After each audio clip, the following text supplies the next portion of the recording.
All right, we have plenty to talk about, so let's get to it. Welcome to the Hypecast 204 with ours truly, Sean, as always, aka Hawk525, with Zawa as my cohort, as always. Hello.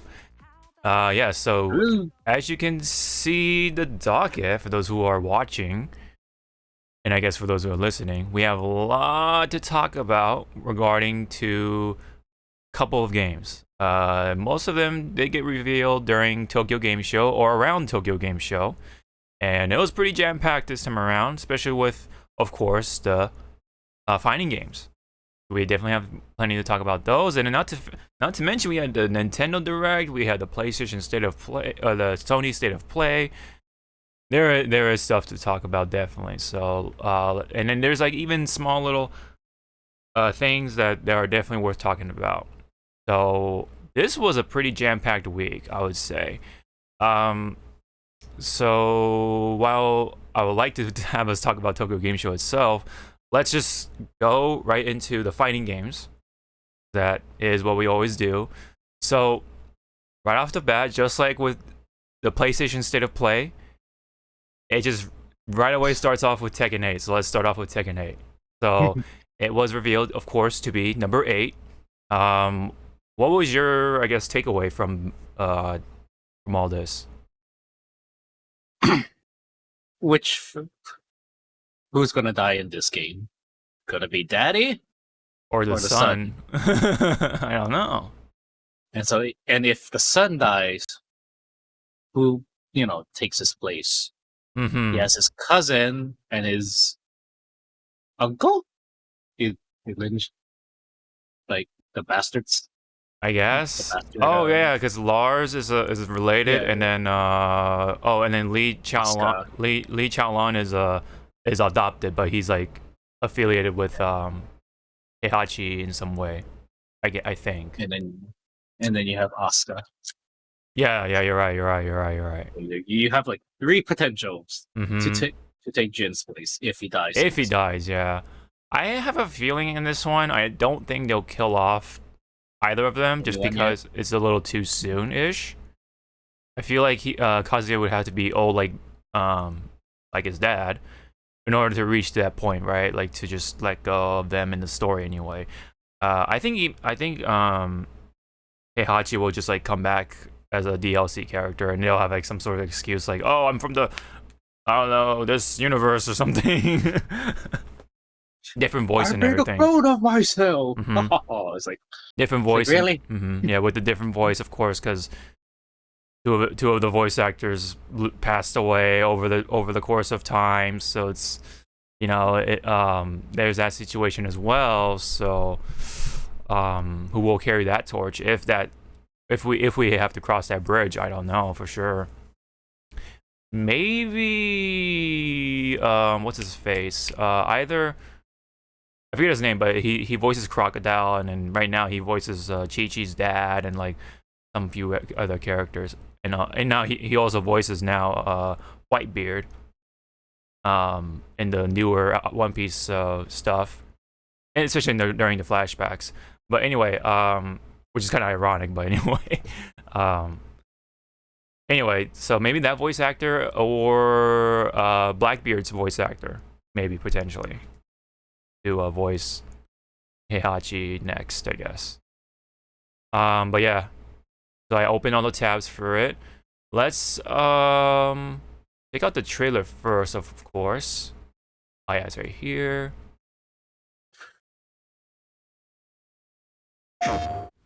You hear that, right?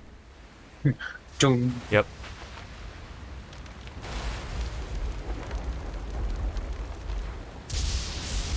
俺たちはこの世に存在するべきではない。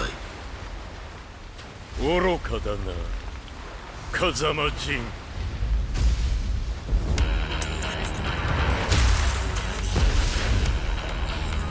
ファイト。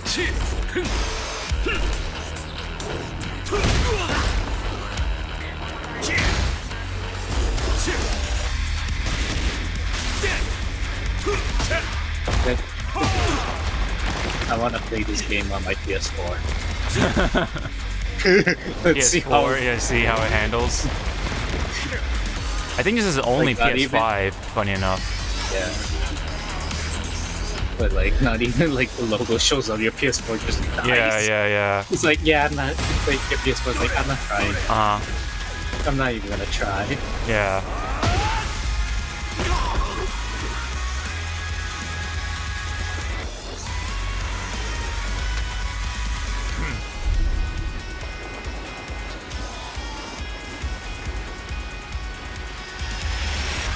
Looks really good though. It's all in game for sure. Well, in game and gotta show off the new asset. Yeah. And number 8. Tekken chain. Tekken chain. What, I mean, it's a chain combo. I mean, yeah, it makes sense. Or not chain, link. Oh, Link. Tekken, There you Tekken go. Yeah. Link. Links. The weakest link. Who is the weakest link? You are the weakest link. Goodbye. And it's Kuma just pulling the lever. Oh, the lever, yeah. Yeah. That'd be pretty funny. But anyway, it is number 8. It's not Tekken Tag or anything like that. No, no spin-off in between. No, unfortunately, no Tekken Cross Street Fighter. At least at the moment, still on an indefinite sort of hiatus. But as you can see, it is all running in game. But just note that this is not the exact model that you'll be seeing in the actual fighting portion, like when you're doing the fighting game.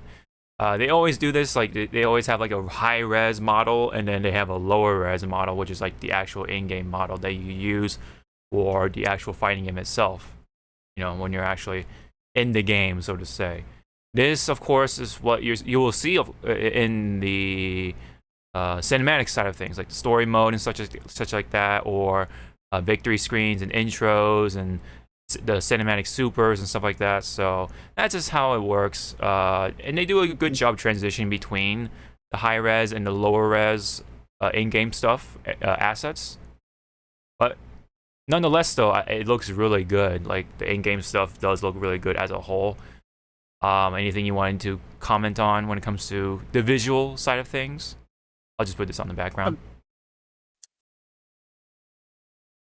I guess again, like it's still an early work. Yeah. So I'm guessing that Looks clean, though.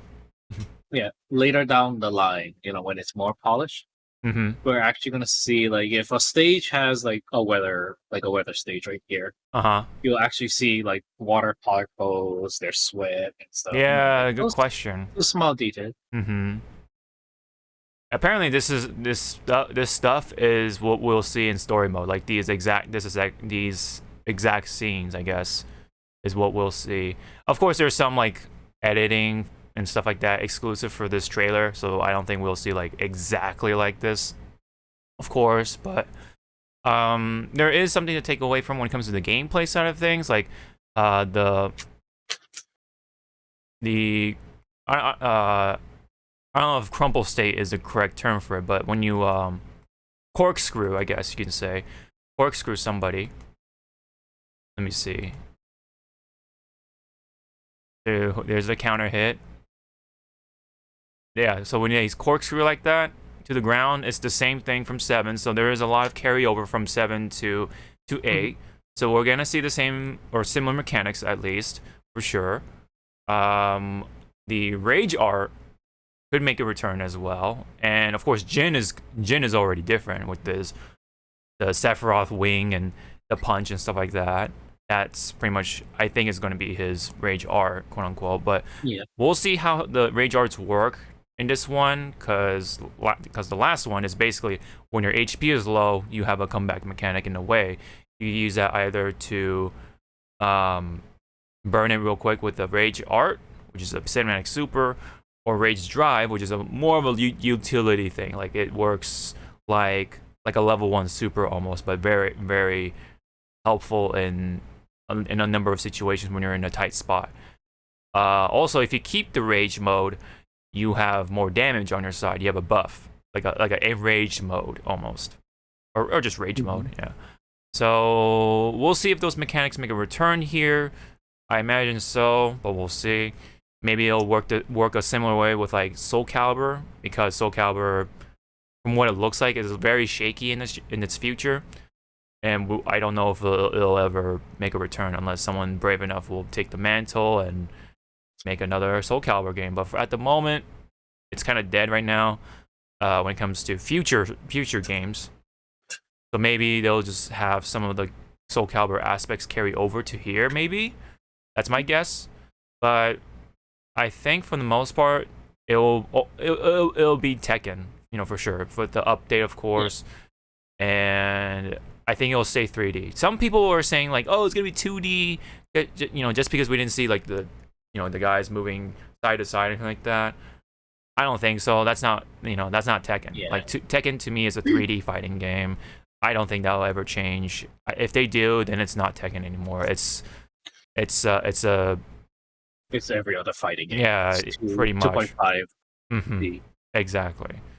Which happens to have Tekken characters, but I wouldn't call it Tekken at that point. It just so happens it has Tekken characters with the 2D plane. But yeah. I don't think we have to worry about that. That's the signature for Tekken. I don't think they'll take away from that. For sure. And yeah, that's pretty much like all the stuff we can get from this trailer. It was very cinematic. Cinematic. Their engine that they're using is Unreal 5, I believe. So yeah. Yeah. Mm-hmm. It's like you can see the muscles, and the skin tightening. Yeah, and then the rain. This reacting. move, I'm sorry, Jin. It almost looks like you're doing Soul Bad Guys. Oh yeah, you're right. Instead of like grabbing and dragging the guy. Yeah, he's just punching. Yeah. Straight through. Mm-hmm. You're right. That is that's pretty funny actually. Maybe that's a hint. Soul Bad Guy in Tekken 8. Maybe that's a hint. Yeah, right. I mean, they went crazy with the guest characters in 7, so I don't see why not stop there, right? Like, maybe have Soul Bad Guy, maybe finally have Kiryu Kazuma, or Kazuma Kiryu, finally make it into in Tekken, right? And if he is going to be what's his name? Majima? No, not Majima, the other one. That was in Like a Dragon. Oh, Ichiban. Yeah, Ichiban. Yeah. Mm-hmm. Yeah, no, I like Ichiban as well, so I take that. But hell, have all three. Have all three. Yeah, why not, right? Have them maybe like swap in or something like that. I don't know, but but no, that'd be. I bet it'll be the best time for those characters to make it in now, because it's on the Unreal 5. It's probably gonna be likely the better Tekken in more ways than one. I just hope that they bring in at least Jack in this game, or he'll probably be called Jack 8, because they always change the number for Jack. Yeah. Because so Jack 7 and 7, and then blah blah blah. So yeah. But I mean, I do want King, but right. I want like a new one, that like a new King taking up the mantle. Oh yeah, that'd be pretty interesting. But I wonder what happened. In my prediction, I kind of want like our current King in 7 takes over Armor King's mantle.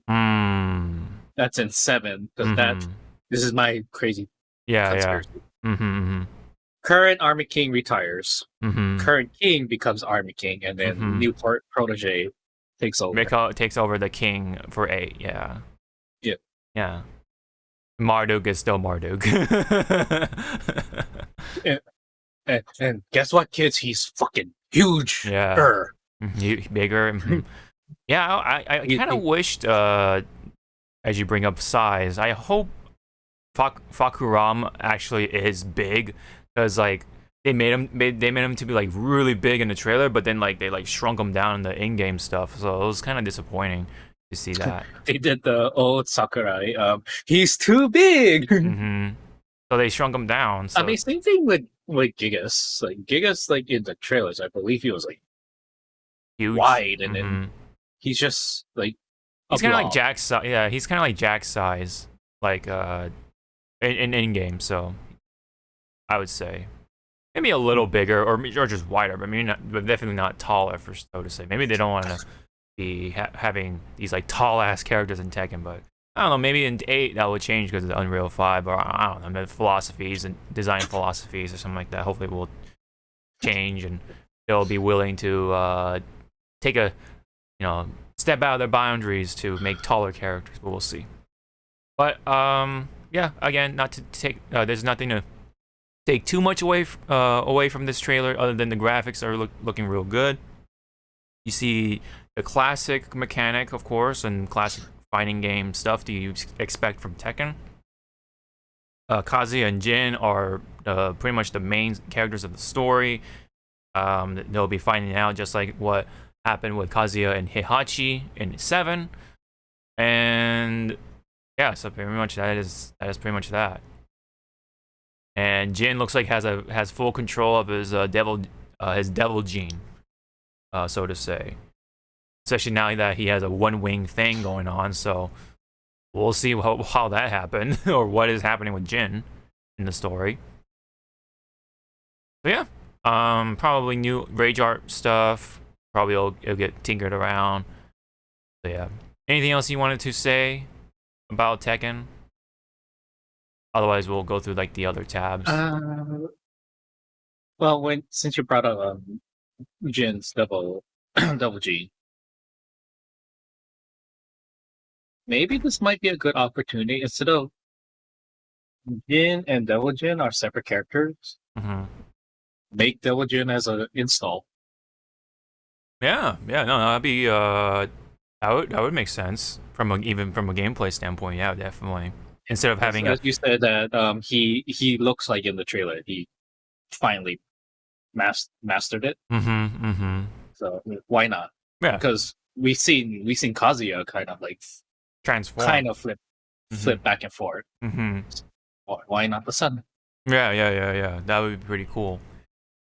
So that. And if you want to throw us off, Harada, have Lars and Asuka have Devil Gene triggers. That'd be really weird. But throw us all off. We'll be like, wait, how? Yeah, that would be really fucking weird. But we'll see. Yeah. But I don't know if they. Well, Lars definitely does have Mishima blood for sure. I don't know if Asuka has Mishima blood, because she could be from what is it? Jin's mom's side of the family, so which means Jun. Yeah, Jun Kazama, yeah. So she doesn't necessarily have to have the Mishima blood to be his cousin. So I don't know. I mean, we'll see. Maybe if she does, I don't know. I could be wrong on the family tree, but there's a lot of things going on. Although, no, because I'm mistaken. I mean, Heihachi was the one not having the devil gene, because it didn't come from him. It came from his wife, which was Kazumi. Kazumi was with the tiger. Was the one with the devil gene. She was like the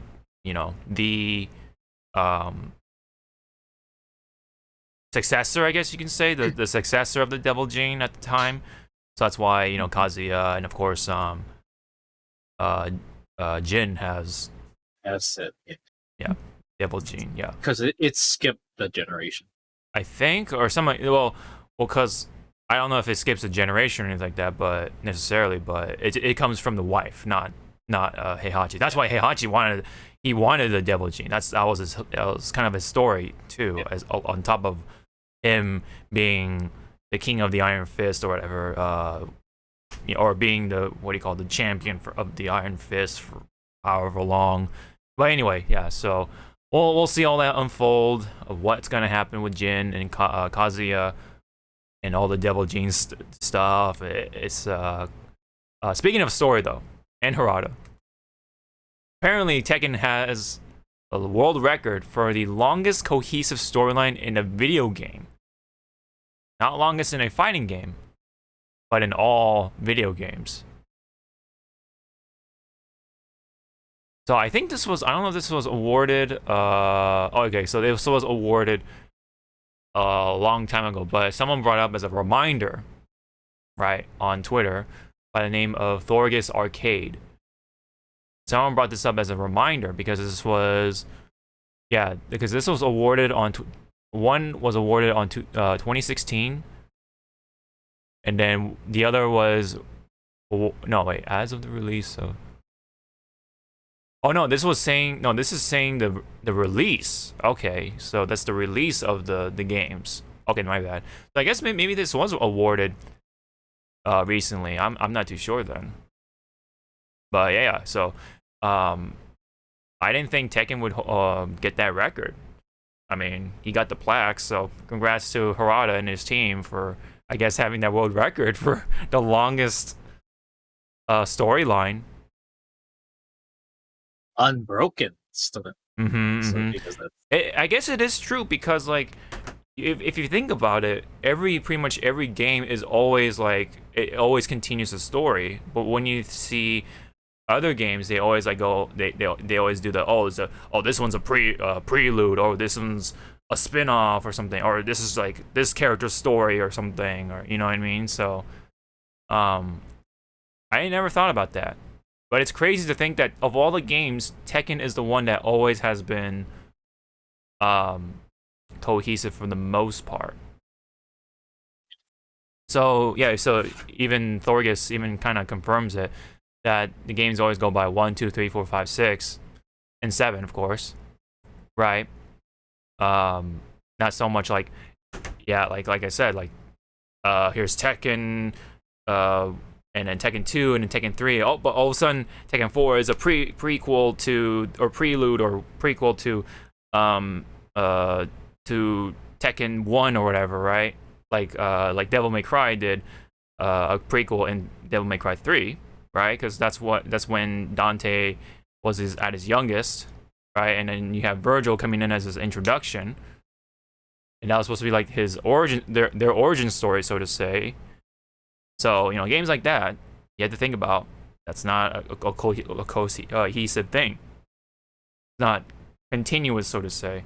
It is part of the story as a whole, but it's not like telling it in order, so to say.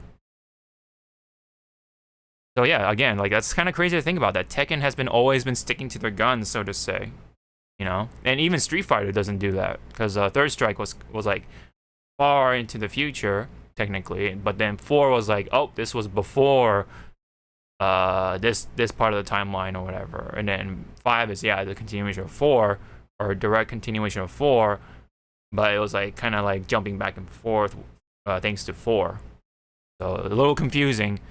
And of course Zelda, right? You can't count on Zelda being cohesive. It's like fucking all over the place. So it's like, so yeah. Nor you can count on Final Fantasy, because each game is found in their own little universe. Exactly. They have like Dissidia to cross them over. That's cool. But, to screw it up even more. Yeah, to screw it up even more. And then you have like Kingdom Hearts to like make it even more confusing, because it's like, it has Final Fantasy characters, you know, blah blah blah. Well, with Kingdom Hearts, it's more like it is a cohesive story, but it's like 1, 2, okay, go here, then go here, go here, go here. Not to mention, where are you right now? Not to mention their games were on different systems too, and they're canon. Yeah. So you have to like have different systems in order to enjoy the story back then. I mean, but now I think most of them are on one system, I think. Yeah. And then we gotta remember, with also Kingdom Hearts, there was the web game that was also canon, and it was only exclusive to Japan. So the only way you got that information was go onto forums or Reddits and go like, okay, this happens where? Okay, I don't understand. Well, too bad. Yep. So thanks, Harada, for making the story not too confusing. The timeline not too confusing, because you always, you know, continued on the story with each number. You know, that's nice. So, so we saw that. So, yeah, and then we just talked about that just to make sure. And this one, this is a quote from Harada on his Twitter. He says, "This was he was talking about the trailer. This was captured from the story mode. It is not a pre-rendered movie made for this trailer, but rather real-time rendered footage running at 60 frames per second. So so basically he's saying what I was saying as well, that this is all in-game. It's not pre-rendered like you see in like Final Fantasy or something like that. It's not pre-rendered, movie file in a video game or anything like that. This is running an in-game, using the game's engine to do the cinematics. So that is, the quality of what that's what the quality is going to be looking like with the game's like story. So that's awesome.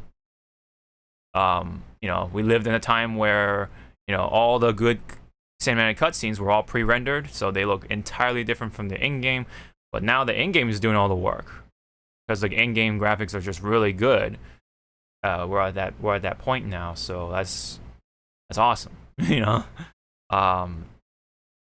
I feel like one of the earliest games that started to transition into this was Yakuza. Yakuza did a really good job using their in-game engine as a means to tell their stories in a cinematic way, rather than having pre-rendered, movie cutscenes in a file, right?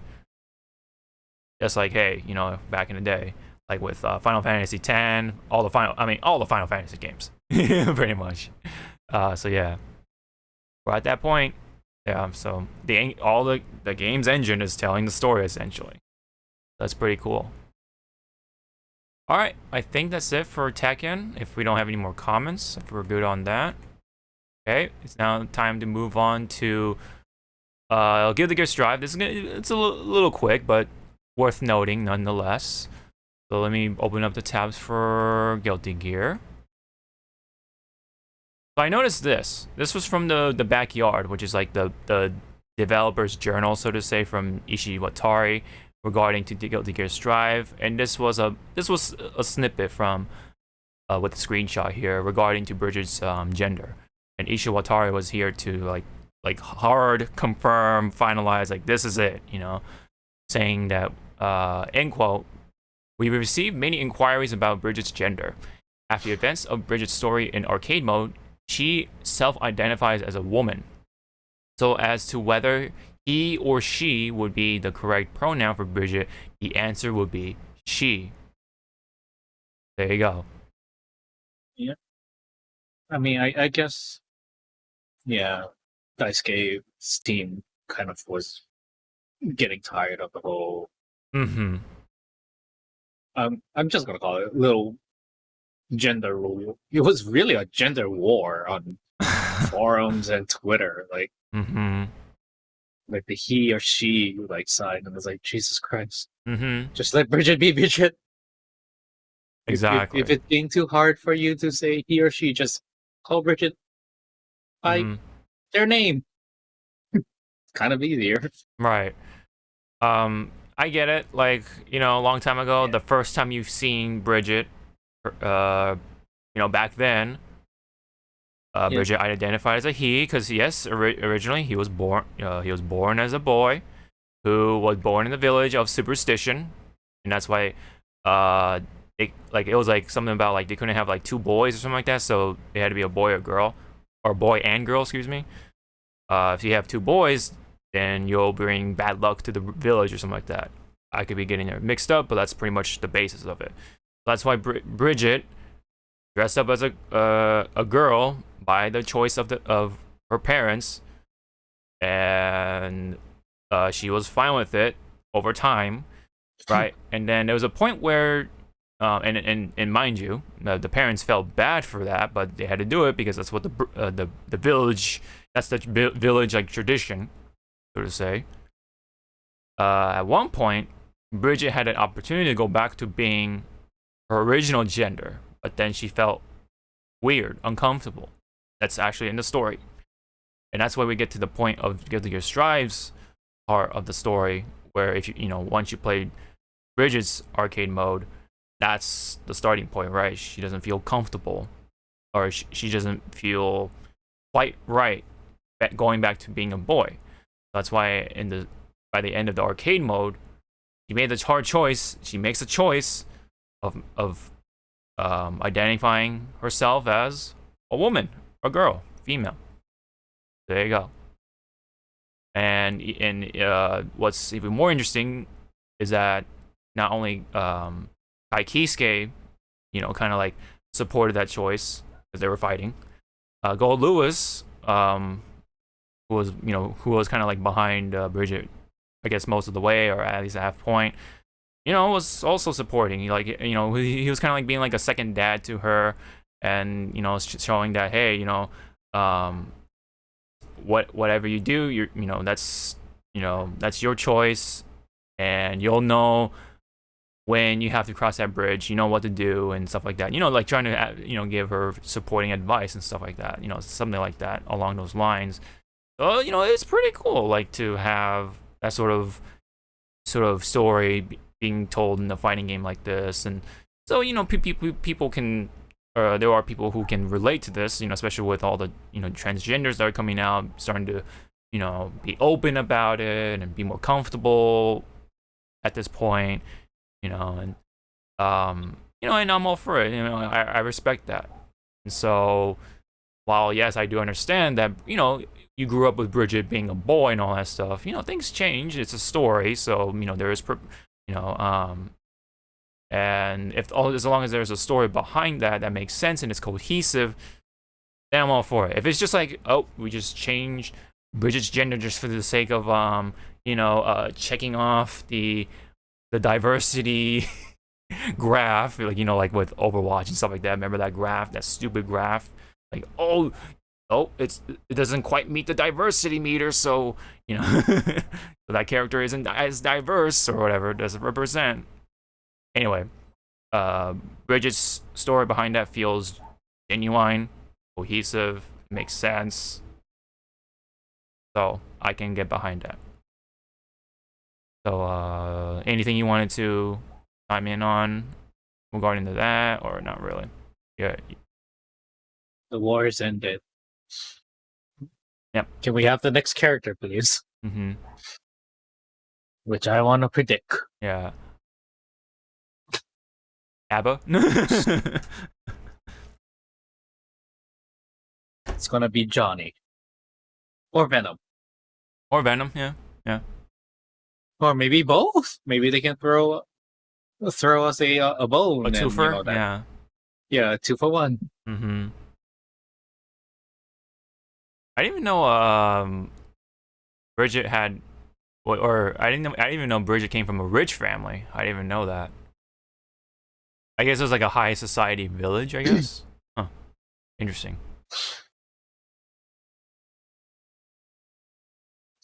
Anyway. Good.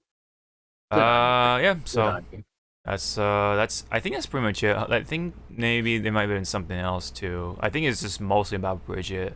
Yeah, Bridget. More than 1 million units sold worldwide. That's pretty cool. Oh yeah, the music video, I guess, the 1 year anniversary music video. Some sort of update to. Oh yeah, they were going over one of the older updates, reduce the input lag on the PS5 version, something like that, and then here's the roadmap, I guess, for the current state of things. So yes, we had Bridget in the summer of 2022, additional character color. Yeah, and then PS5 reduced input delay, Steam's connection time and server connection reduced.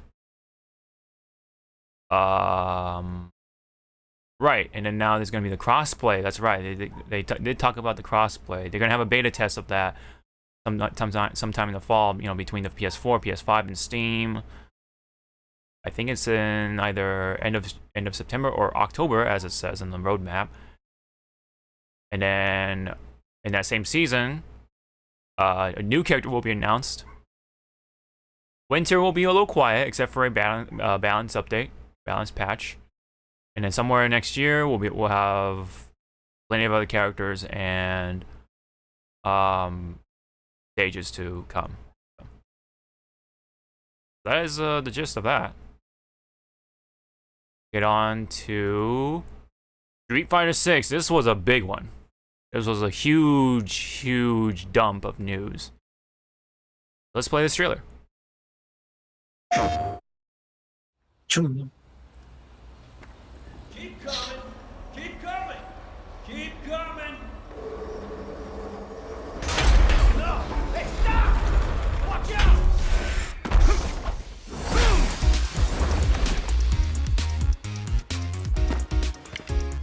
Safety first, bud. He's divorced.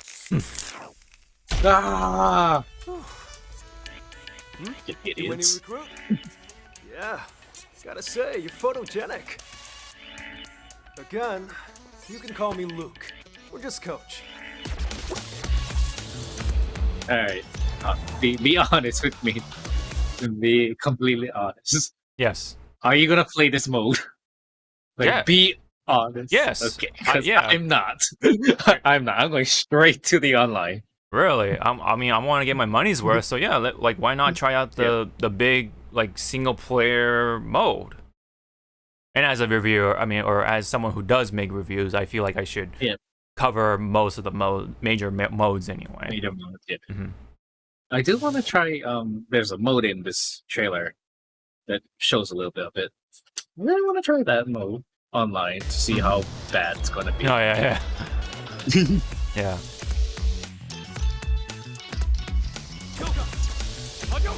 Luka. I feel like while on the surface it looks goofy, I feel like once you play it, I think it's gonna be really fun.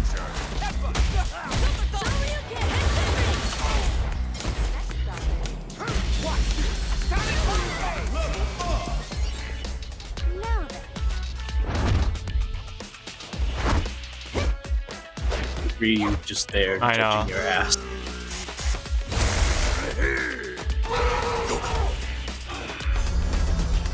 Jungle House, Edelman, frozen for business! Shall we begin? Showtime! Step into the ring! Don't expect me to be a pushover. There's Ken.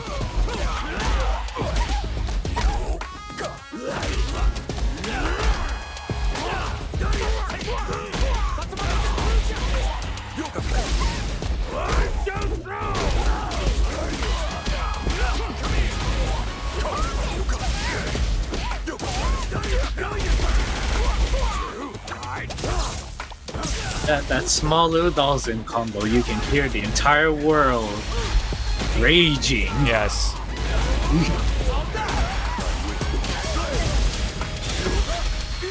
Here it is. Yep. And the other one too. Yeah, you Dhalsim. can smell the salt coming. Like, ooh, what's that? Dhalsim. Got it. Oh, here it is. Yeah, the extreme mode.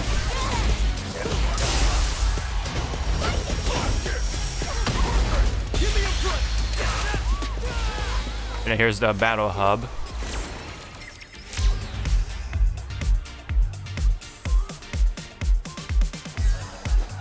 I like the idea. Just make it like stable, you know, like Yeah, hopefully it's stable. Yeah. I'm sorry, Strive's battle hub is so Yeah. you just want to like grab the head and just go like.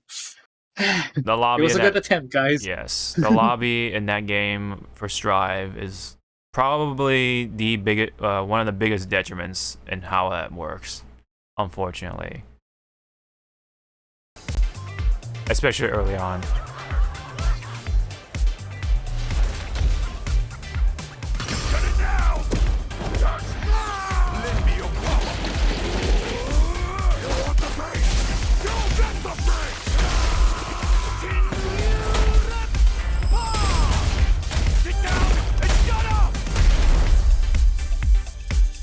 So I hope Street Fighter 6. because Blanka is here, Mm-hmm. we get to see his best friend, Start. his Oh, best friend in the whole wide world.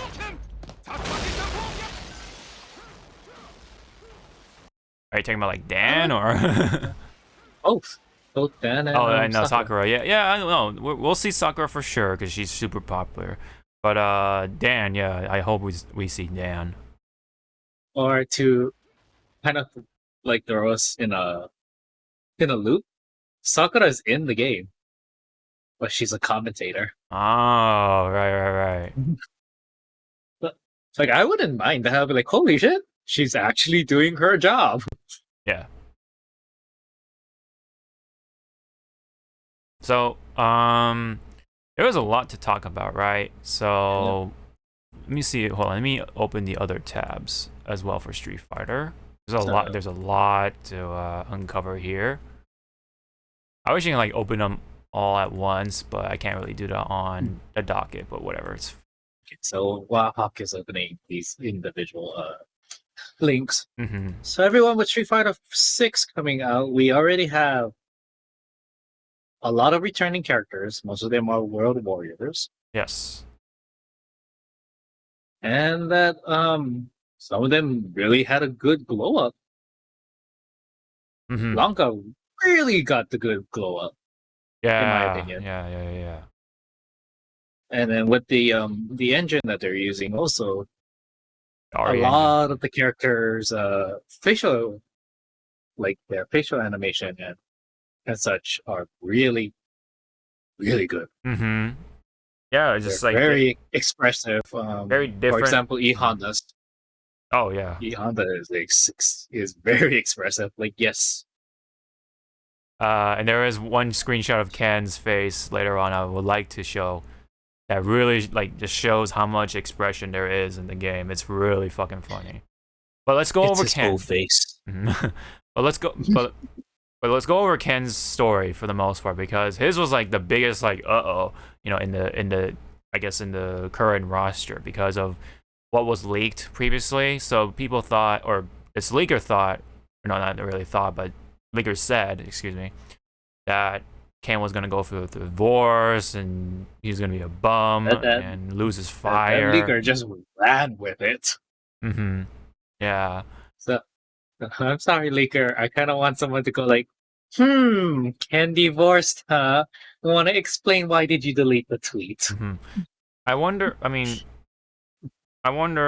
if they purposely, or I don't know, maybe the leaker was just fucking around and having a field day. But I mean, at least the content creators got content out of it, talking about it. Yeah. So who is really the loser? I mean, I don't know. I mean, it's like, again, like when you tell that type of lie, it's on the internet. People are going to run with it. I like Thorgy's take on it. But let's read the actual story of it. It says, former U.S. national fighting champ and ex-VP of the Masters Foundation, accusations of orchestrating a criminal plot have forced Ken to abandon his family and business and go into hiding. That's pretty much that's the story. He's not divorced or anything like that. He's making sacrifices for his family's safety. By just going into hiding. He's essentially purposefully a bum or hobo or whatever in order for people to follow him instead of his family and shit like that. So it's a much better pleasant storyline than what we're potentially getting from the leak. I'd say, especially with the whole losing the fire thing. That was the cherry on top of that shit sundae for Ken. But now this is involving with looks like Mad Gear, according to Thorgy's tweet here, saying, with this take saying Ken Masters isn't divorced and going through a dark midlife crisis. He's got the Mad Gear gang framing him, so he's on the run trying to clear his good name. Capcom took what was going to be a sad character and turned it to a badass movie action plot, or action movie plot, excuse me. So yeah, I mean, essentially, yeah, the whole losing fire thing, it would have been it would have been even from a gameplay standpoint, kind of sad to see, because you don't get to see the fire, and that's always cool to see in video games, that's what Ken is known for. But not seeing the fire, that would have been really weird, so that would have not. I think it would. I think it's for the best that we don't stick with that storyline, that other storyline.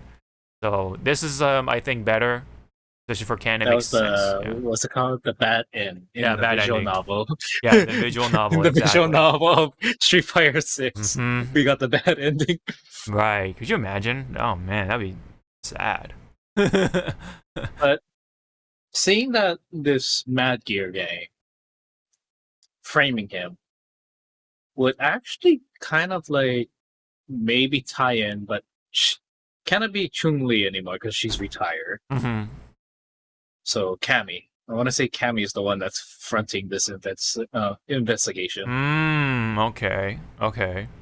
I'm assuming she's still part of MI6 or whatever that she's a part of.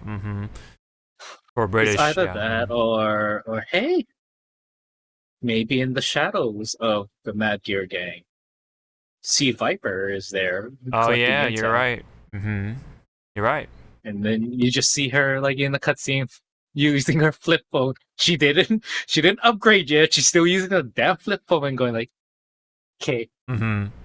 I think she can convert to a smartphone at this point, but I mean, it took Judy like how many games to finally get a cover on her damn phone. It's like, I know, right? You just want to go like, yeah, put this on, put this on your phone. Goddamn. Oh yeah, here's Ken's expressions during the match, right? Like the versus screen, you can like hit different buttons for different expressions. His is just as funny as anyone else's, I believe. So, meme material incoming, you know, that sort of vibe. And speaking of which, I mean, look at Ken's face here, like in the artwork. Goddamn, look at that vein on his eye. see, Capcom, this is what happens when you actually take your time with the hair. Yeah, look at the hair too. This is the hair in game. But you know what, Capcom, you want to make us laugh very super hard? Bring back the banana hair. Oh yeah, for like a costume, that'd be pretty funny. Yeah, as a DLC costume. Yep. And then this is a bit of an extra, but this is Juri's like victory pose in between the rounds. I think when she beats Chun-Li or something like that. But yeah, I think she's mocking her. Yeah, she's mocking her because it's supposed to be Chun-Li's old victory screen. Maybe she still has it, but she's definitely mocking her for sure. And I think it's pretty cute. The quality of the GIF was so low. Low. I keep thinking the guy in the back is Sabretooth. Oh yeah. I see. Yeah. I'm like, wait, what? Sabretooth. Yeah. Pretty funny. If Sabretooth was part of the Mad Gear gang, that'd be pretty funny. Now, you have to remember that Mad Gear gang is from Final Fight. Just to throw that out there. That's another classic. Like, holy shit, that's how they bring them back. Might Hagar. Possibly, yeah, for sure. Because there's already Hagar Stadium, so he's in there. And we don't know if Cody is still mayor at that point. Yeah, we don't know. He could be retired. He could be what do you call? He lost a fucking vote or whatever against another person. He lost the votes. Yeah. And then another news: closed beta test will be coming. Will be taking place in October. From October 7 to 10 for PS5, Xbox Series, and Steam. This will feature 8 characters, online matches, training mode, crossplay, and more, it says. Yep. Very interesting. I put my application. What's up? I put my application to try it. All right. The closed beta. Yeah. Did you? I have not yet, so I need to do that soon. Because I think there's a close off point. Oh yeah, of course. There's a due date for that. Yeah. Next, do it right now, live on do stream. it right now on the fucking podcast. But now, in other news, here's an update from the website of Street Fighter 6. So in ranked play, online ranked, your league points are earned on a per character basis. So if you want to try a new character, you don't have to worry about tanking your rank and losing LP. That is a fantastic change, according to Rufamonger on Twitter. That is actually really nice. That's what Tekken 7 did, and it's actually really nice because, yeah, if you want to try out each character, you don't have to have face the same level players, you know, from before. You can face beginners along with, you know, everyone else as you're trying out the new character and trying to, like, you know, try to take your time and stuff like that. You know, you're not like just overwhelmed with all these players that are already good and stuff like that. You're it's appropriate to the character's level and your level with the character, and there you go.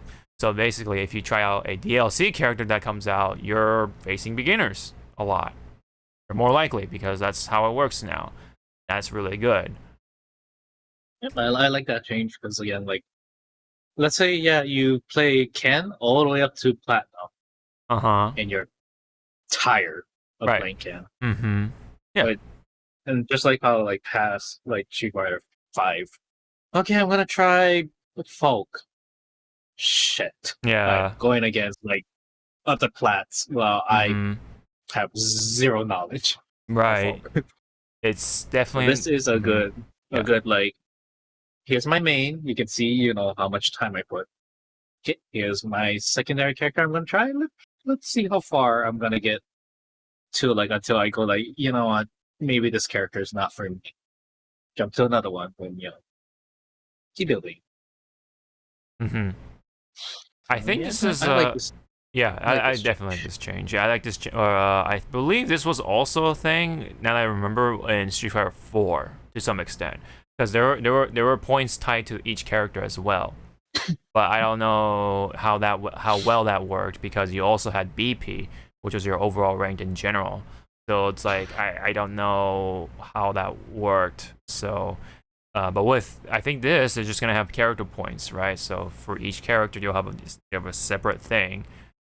And now hopefully that's how it calculates. It's more simple and stuff like that, and hopefully it'll actually work to that regard.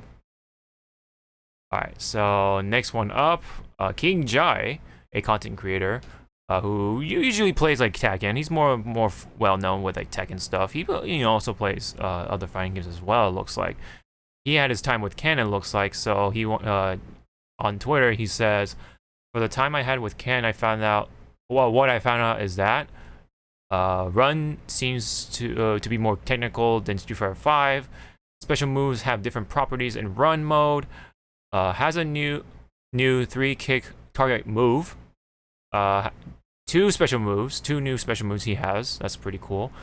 Run mechanic does not allow you to grab like in Street Fighter 5. Okay, that's different. EXDP plus kick changes the opponent's side." So it kind of explains somewhere in the video. So he can like kick and then switch the opponent. So that way, if you're in the corner, you can put them in the corner or switch it around. Mix them up. That's actually pretty cool. So yeah, he seems to be more on the technical side this time around in comparison to previous. Oh yeah, and then I wanted to show this because. You see the expressions, like you were saying, you see the expressions with this engine, including not only Guile's surprised and scared expression, but fucking Honda looks fucking scary in comparison to before. He actually looks like a Kabuki like warrior or whatever now. Yeah.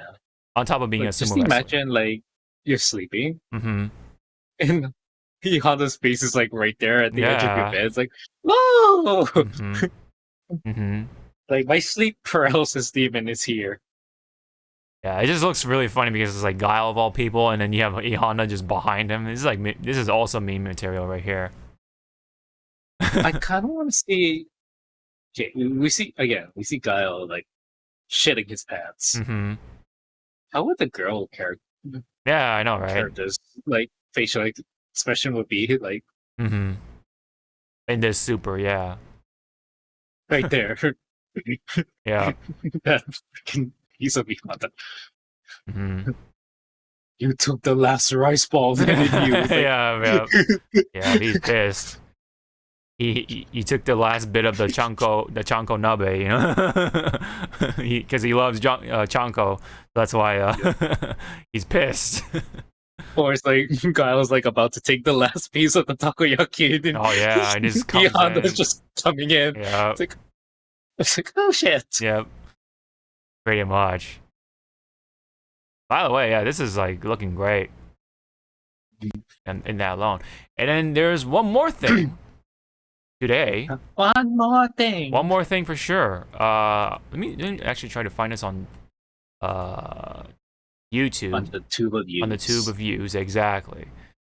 But the tweet says Behold the opening movie for World Tour featuring art of the 18 characters at the launch launch roster for Luke, Jamie, Manon, Kimberly, Marisa, Lily, JP, Juri, DJ, Cammy, Ryu, E Honda, Blanka, Guile, Ken, Lee, Zangief, and Dhalsim. Let me see. So let's try Street Fighter 6. See if that's on there. Yep, there we go. Let's check it out. I haven't actually seen this myself, so first time for me.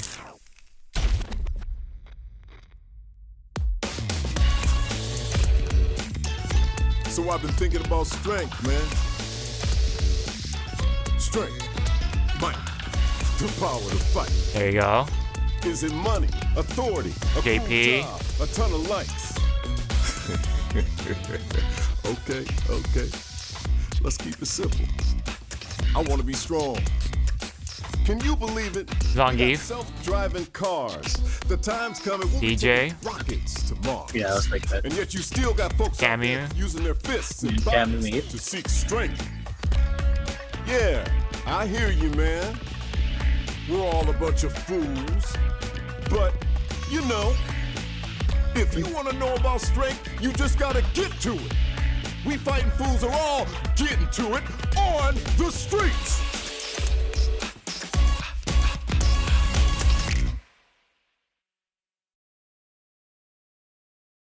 No release date just yet. It's still coming in next year. We don't know the exact date for it. But let's check out the artwork here. Getting to it. Oh, shoot. There we go. Perfect. So, this is the launch roster. That's what it's looking like. So, obviously, we have, I think that's Lily on the very right, as we saw in the leak, with the weapons and stuff like that. Looking like she's related to T-Hawk in some way, or coming from the same village as T-Hawk, or something like that. And then I think on the very left, that's Marisa. I forget. Or no, I think up there is Marisa. I'm not too sure. The woman with the red hair, Marisa. Either one. Anyway, that's what kind of looks like up close. The one on the very left, though, she's the French fighter, so kind of taking Abel's place for right now. But Cammy, you see Cammy's look in Street Fighter 6. She got the leather jacket, no hat, and wearing pants, more likely. So damn it. And there's JP there, and then we just hear the cries of a million players. But who are Cammy. There is footage out there somewhere that is pretty much going to be confirming another costume for Cammy. So anyway, JP up there with the new female strong muscular woman. I don't know what his shtick is or whatever. Like, I don't know what he is, what he does. But apparently he has psycho power. He's like he's either like the new Bison or he's something else. I don't know. He could be the head of the Illuminati, I think, or the new head of the Illuminati, or G's organization. He could be like vice president or something like that. I don't know, because G is like the president, I believe, of that organization. Or at least he refers to himself as the president. I don't know if he's actually like the leader, so to say. But anyway, DJ on the top left, looking pretty good, right? Geef on the top left, right? Looking like himself, of course, just from what we can see. I think he's also wearing pants as well this time around. It's like his is like like sports pants, or something like that. But yeah, that's pretty much like what this is going to be looking like on launch. So we noticed there are people who are missing from the leak, including Akuma, Rashid, and I think a couple of others. So it looks like those characters are going to be coming in as like the first season like DLC or something like that, or maybe even way later on. So people thought Akuma was gonna be coming out at launch. That's not the case. He's gonna be DLC character for sure. It looks like at this point. Anything on this roster?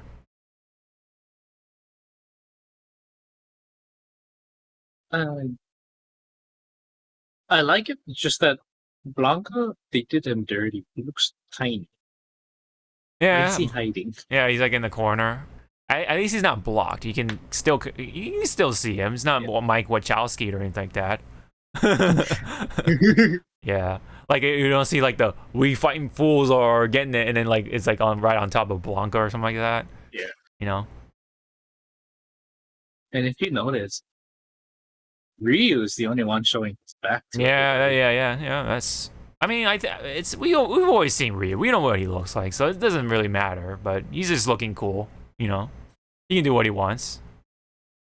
He's the poster boy.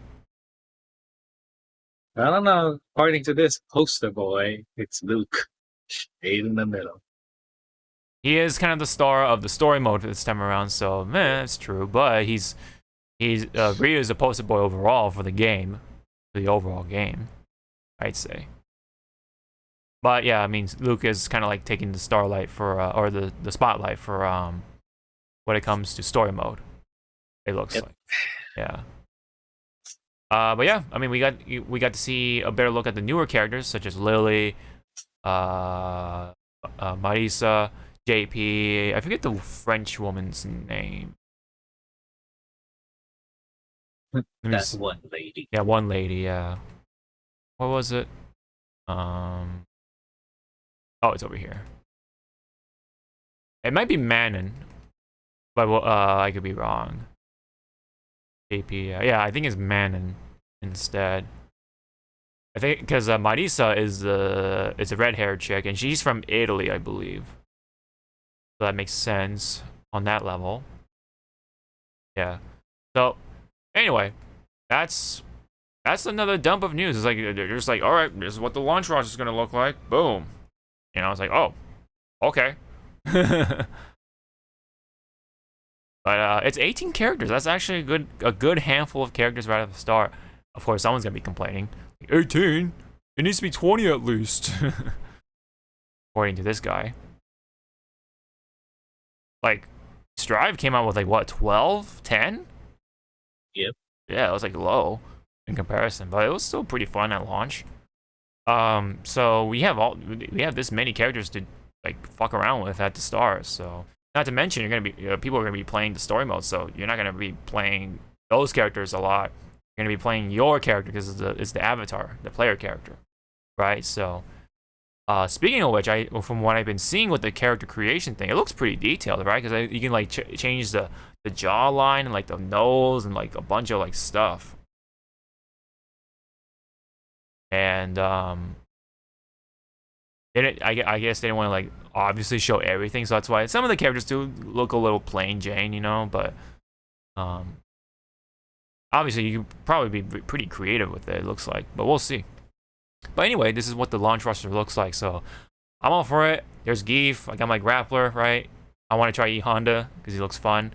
They've been saying Blanka's not a charge character anymore, so maybe, I don't know, maybe with that change he might be a little more fun, especially with the Blanka doll, right? Being a part of his kit now.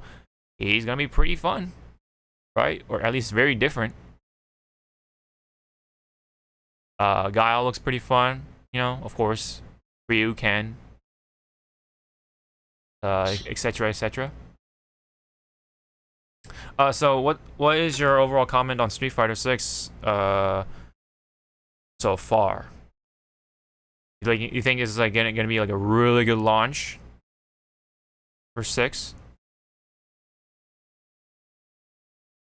Yeah, it's gonna be one of those like because it comes out next year, right?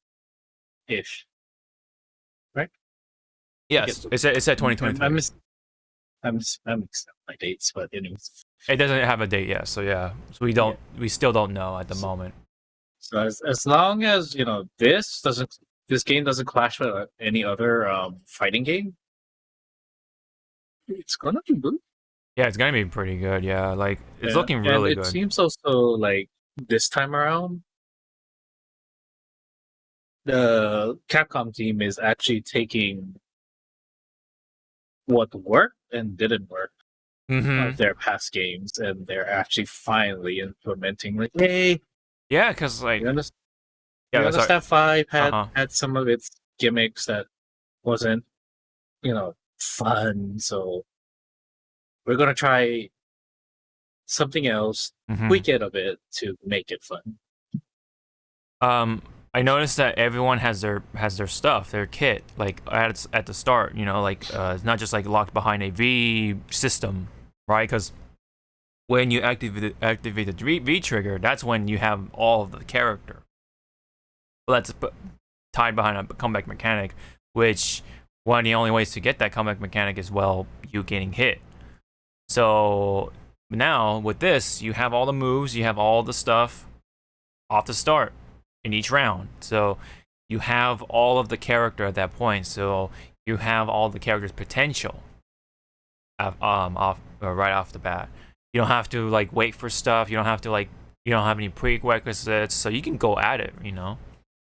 It's not like it's rewarding you for being hit almost, like or being bad in a way. That's why this comeback mechanic in particular. There are people who don't like the V trigger, which I understand. So that's why this is looking a lot better in that sense too, and from a gameplay standpoint, because you have the entire kit right off the bat. You don't have to wait for anything, and you have all those moves just behind this meter. You have level 1, level 2, and level 3 supers, right? That were previously from the V triggers as well. So that's kind of funny of itself.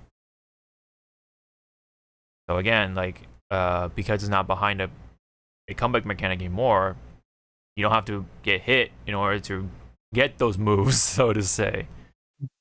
Such an odd thing, but that's how it worked in 5, and that's how it worked for 6 years at least, right? So that was 5 in a nutshell.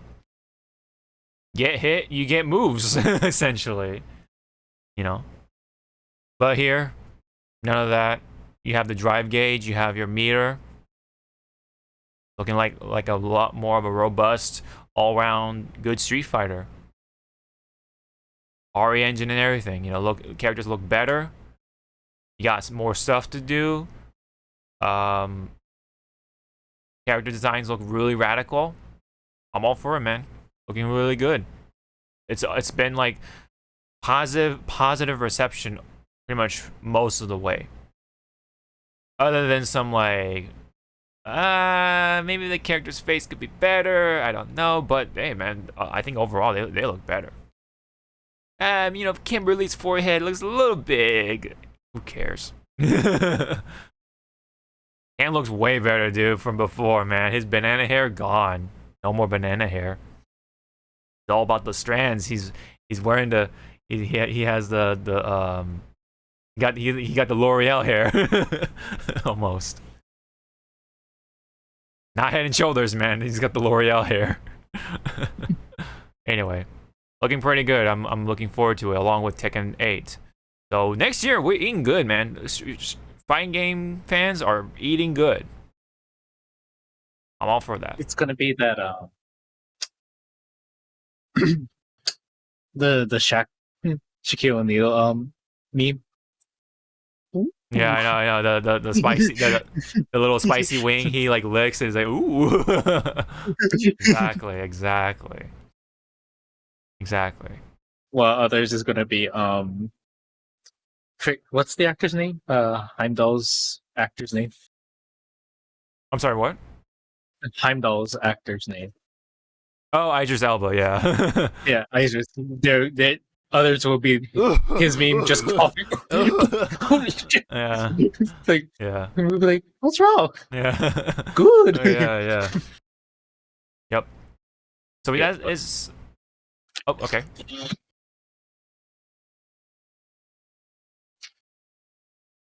Holy crap, that was cold. Okay. Alright. Okay. Alright. So, meanwhile, we have one thing from SNK, but this is kind of cool. It's like a bit of notes for the Garou fighting game that's later on. So for the Garou sequel, there are details about it. So 10 plus original devs will return for the sequel. So that sounds pretty cool. Some parts of the leaked original Garou 2 might make it to the full game. Okay, that's interesting. Won't be called Garou 2. That's also another thing to note, I guess. 3D with new art style. Okay, so we're not gonna see the KOF 15 style.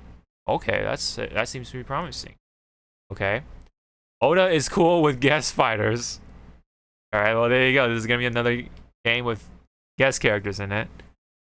I wonder how far they'll go with that though, right? Is it like gonna be just in-house like SNK other SNK characters, or is it gonna be like Ryu or like fucking like Soul Bad Guy, you know, that sort of thing? Even like, I don't know, fucking Negan from from Walking Dead. You know, we'll see how far they'll go with that one. There's a full review from Video Game Chronicle. A lot of detailing on that, but that's the TLDR of things for sure. So of course we'll keep an eye on this one. We'll see what they're cooking in the future. Again, man, fighting game fans are just eating good. So that's it for the Street Fighter or fighting game stuff for sure. At least the major parts of it. Meanwhile, we still have stuff to talk about, especially with the Nintendo Direct that happened very recently. So, Fire Emblem Engage. I wanted to hear your take on it. What do you think of the game? Kamen Rider build. I'm sorry?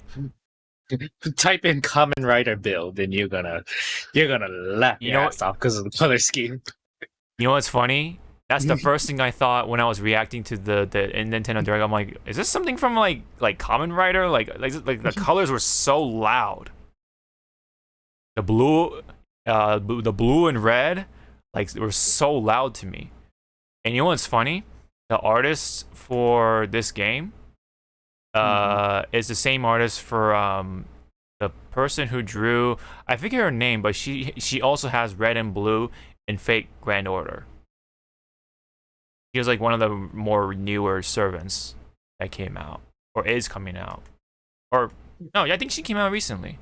Or not recently, but like a while ago for this year. 3,000 years. Yeah. Fate Grand Order, like Red and Blue or something. Red and Blue girl. Maybe. Blue. There she is. Yeah. That's her wig. That's her wig, but this chick right here. I'll say Shonagon. Okay. Do you recognize this person? Or a character, excuse me? Yeah. Yeah, she was in a recent. She was in a recent event that I didn't participate because I was playing other games. Right. Let me just type in say. There you go. Yeah, there you go. Shonagon Sei. Yeah, that's her name, her full name. That's the same artist. So that's what I wanted to say. So you can kind of tell, like, this artist really likes the red and blue, or just contrasting colors in general. So that's what kind of carried over to this character design. But I wanted to show this. What you're saying is that this artist likes to say what she feels with these colors. Is the artist a she? I don't know. I mean, a lot of the artists are female, but let me see. Does it say the artist? What are you? Yeah. What is you all? Trivia. Law. Kind of curious now. I like the April Fool's load. Her illustrator is Mika Picasso. Where? Mika Picasso. Is it? Is it Mika Picasso? Hold on. Yep, Mika Picasso. Here you go, sir. Hey, I typed it too. Yeah, I typed it out. There you go. Yes, okay. So it says I designed the characters for the Nintendo's new Fire Emblem title. Engage. Please look forward to the game. Okay, that's cool. Okay, I follow this artist, as you can see. So yeah, almost 1 million followers too on Twitter. Yeah, very very high profile artist for sure. Very very colorful. Oh yeah, because I follow this artist because of the Apex stuff. Yeah. I like how there was like another artist. I forget his name.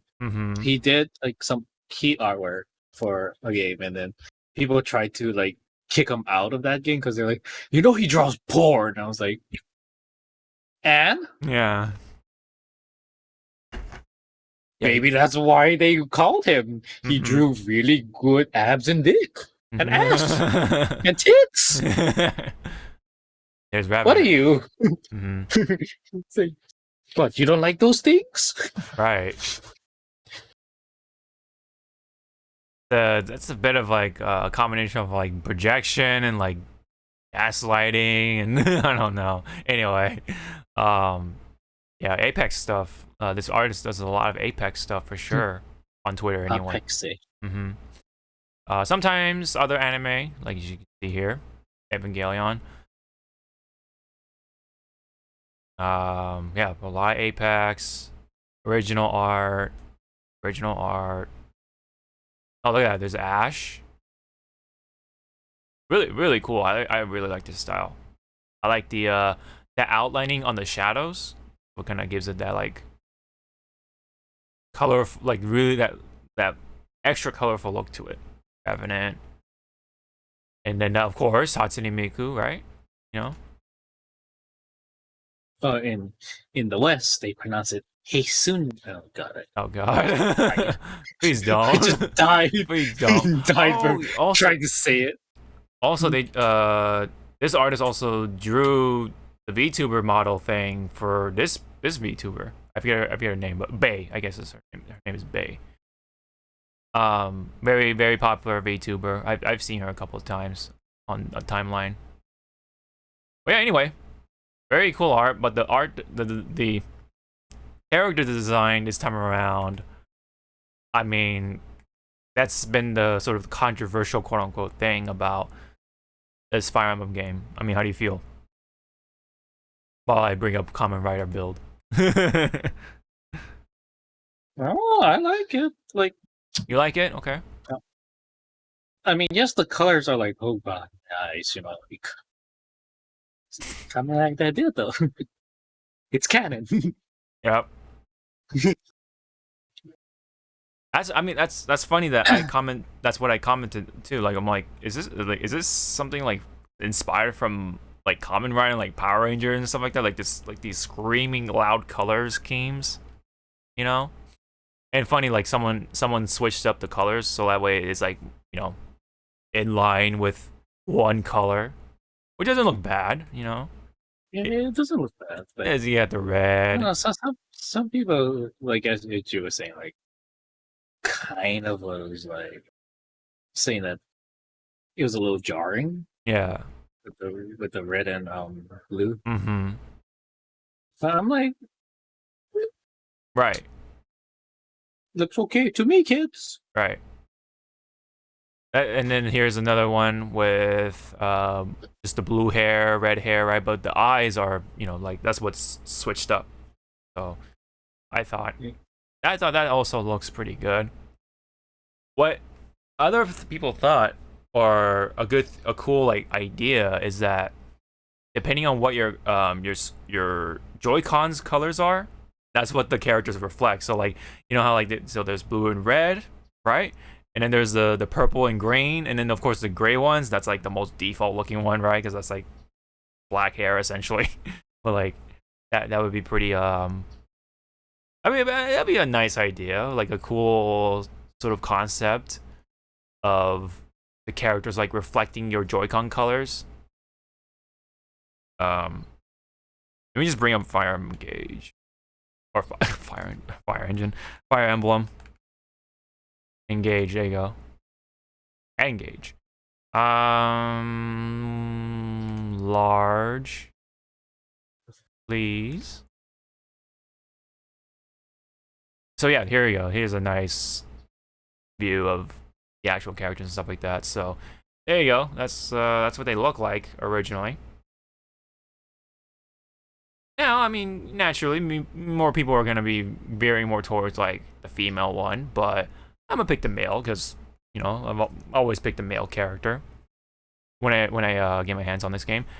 I think the game will be fun because of stuff like this, right? You get to summon your like the classic hero, hence you know Marth in the background. You know, I think that's pretty cool, and you can like combine your powers with the classic hero. In fact, why don't I just bring up the freaking direct? Hold on. Or just the Nintendo channel in general. Oh. There we go. I'll just mute it for right now because we just needed the background. But like, you can kind of see like the artwork or like the ancient like you know art. Yeah, there's Roy, there's Lynn, right? There's Marth. Other classic characters fighting a new evil sorts, and then you see the new. Actually, it's the same evil. Like there's always a snake in each Fire Emblem, like an end of the world, like a snake. Well, there's a snake, but there's always a different group of evil. Is what I'm trying to say. Oh yeah, yeah. So yeah, you see this white is not good on you. Someone else said that the color scheme, they're like, it was like a long-winded thing, but at the end they said, I think I want to get a Slurpee now. It's like, yeah, like a Slurpee. Yeah. Not only that, but like toothpaste. What was another one? A Pepsi. Okay. Some. Yeah. Yeah. See. Yeah. There sponsored. you go. Yeah, Pepsi. There you go. Another one said that it reminds them of I don't know what you guys call it, but we call it shave ice. Oh, yeah, shave ice. Yeah. Yeah. Mm-hmm. I know there's like another name for it. Kakigori. Yeah. That's a Japanese name for it, but slushy, Slurpee, you know, whatever. That type of stuff. Yeah, of course. But yeah, someone had a really funny name for these two. It was like Colgate Von Pepsi or something like that. But yeah, you can see them combining powers, right? Or yeah, it's like a Persona thing. It's really funny. Persona / just someone was Spirit. saying because they use rings, right? Mm-hmm. To summon these past heroes. Mm-hmm. Someone's like, I can finally marry my husband Marth. And then someone like continued that thread. Yeah. Wait till you, because we don't know like which like past heroes. I mean, Camilla might show up. So someone's like, wait till you see Camilla. You're gonna be saying a different tune. Mm-hmm. There's Silica. Just briefly though. Let me see. That's a Gundam. Yeah. Where's Silica? Just showed up. Oh, there you go. She's about to come up right there. Yep. So very briefly, CC, Saline, and Silica. What? We get to play as Celine Dion. Yeah. Nice.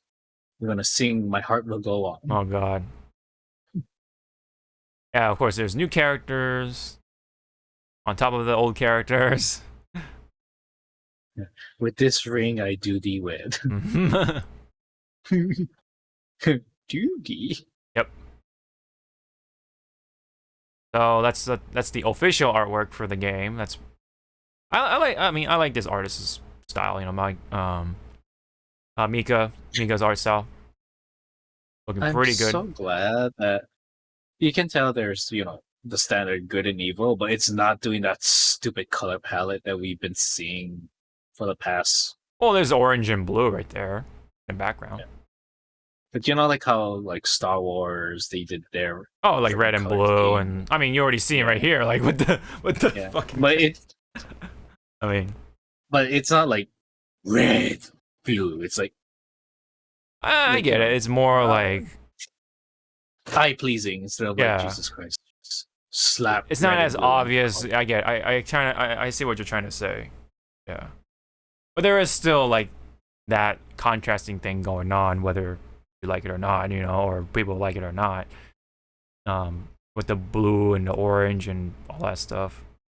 You got some purple. You got some whites, off-white, and then you got some darker tones. You see what I'm saying? Like, but yeah, I mean, I really like this artist's like art style. So yeah, cool, man. I'm all for it.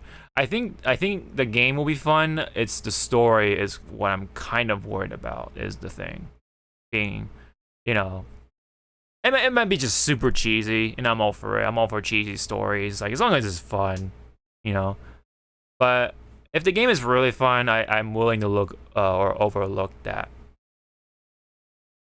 And it's a Fire Emblem game with tactical RPG, turn-based stuff, and you'll get to play with like the classic characters, so that's pretty cool.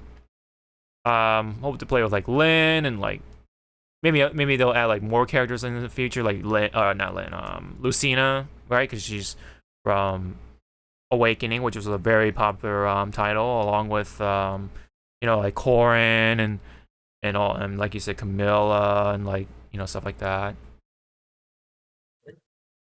I think that'd be pretty cool. But yeah, I think that was one of the only things that got my attention from the Nintendo Direct personally. Other than that, there was Tears of the Kingdom, which was, of course, that was Breath of the Wild 2, when that was officially called Tears of the Kingdom. There was really nothing to go off of, but do you have any comment about this?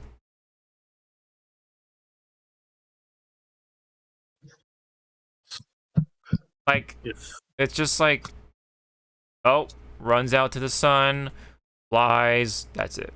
You know what I'm saying?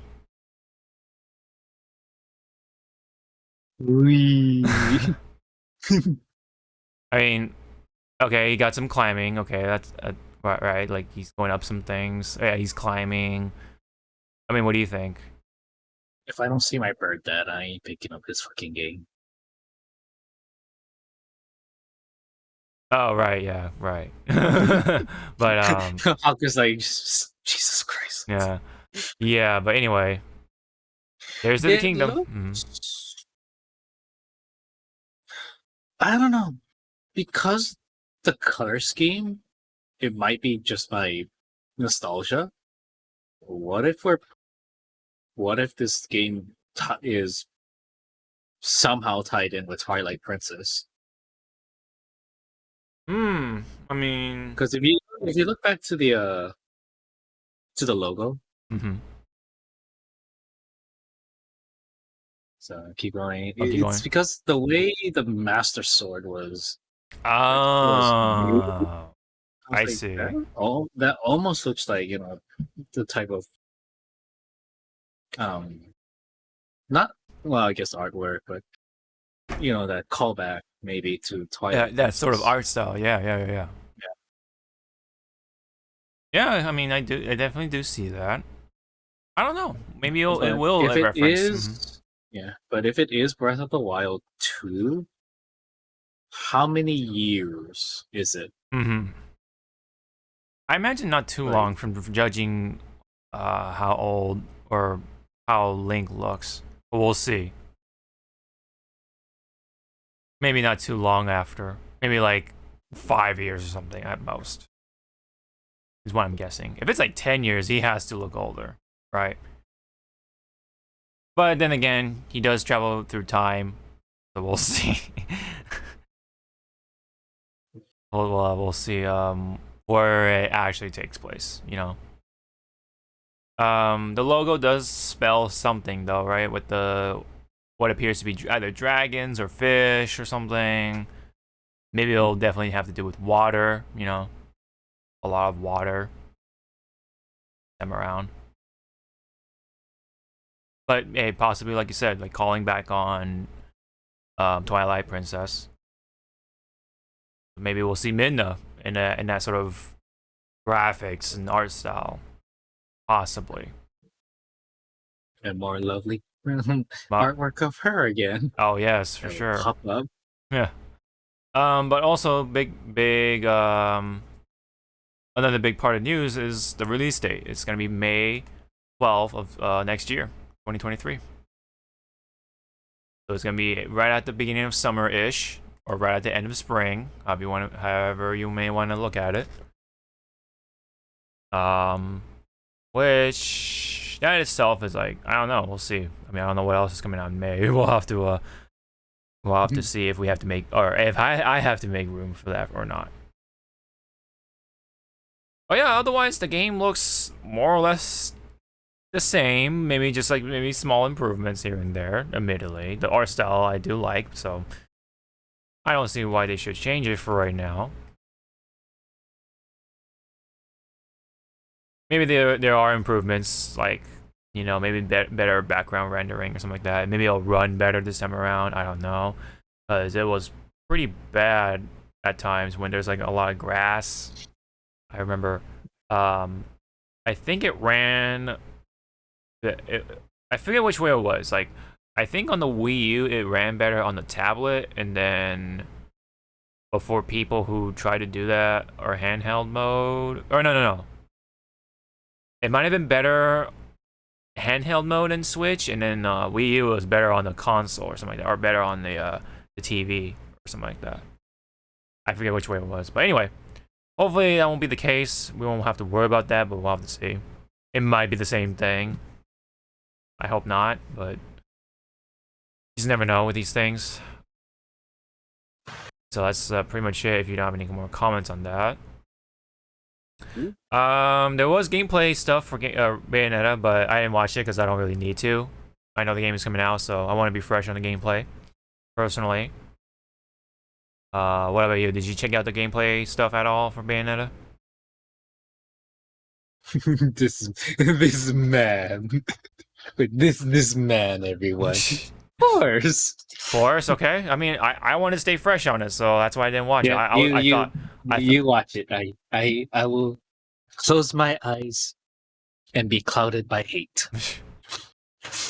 I mean, I'm not gonna watch it, so I mean, watch it. It's... No, I mean, at least watch the shorter one. This one, not the 7-minute one. Well, no, I mean, I saw the trailer. I didn't see the gameplay one. Is what I'm trying to. Yeah. I didn't see this the 8-minute one right here. That's what I'm trying to say. I didn't watch the gameplay. Of course, I saw this because I was watching the direct. So I was like, what am I gonna do? Like, how you watch it again? No, I'm not watching. Well, I'm not watching this. And then I don't need to watch this again because I know the game is coming out. It's coming out in October. Still same release date. There's nothing really new on it. So, right. Yep. But yeah, I mean, there's no delay on it. That's one thing to know. See, now that you said that, someone's monkey paws doing this. Oh. And I'll be like, oh yeah. This fucking game I didn't expect. It was the fitness thing. This threw me off. I was like, oh god, yes. We're getting Fists of the North. What is this? Yeah, I know. Like, look at this. Well, apparently the Japanese version of this announcement, a lot of people are saying it's better. Oh yeah, because you hear the narration and stuff like that. But this, yeah, obviously the Japanese one's gonna be a little more enthusiastic, maybe. But the fact that it's a fitness game, rhythm game, yeah. So it's like you're there, but not. Yeah, it's. I was like, wait, there's gonna be a new Fist of the North Star game? Oh shit, for just a Switch? All right. And then boom, this is the fitness boxing. It's like, what the fuck? I mean, apparently, I think these games are popular in Japan, but I think that's because they're in arcades, and people in Japan still go to arcades, believe it or not. Especially with the interactive ones, like when you're doing the rhythm games or like the dance, the DDR stuff or stuff like this, So I think that's what runs these arcades. Is what is these type of games. But other than that, oh yeah, they had this trailer for Overwatch, with Kiriko. Looks kind of cool. But anyway, we'll talk more about that later. I wanted to talk about this, which was Pikmin 4.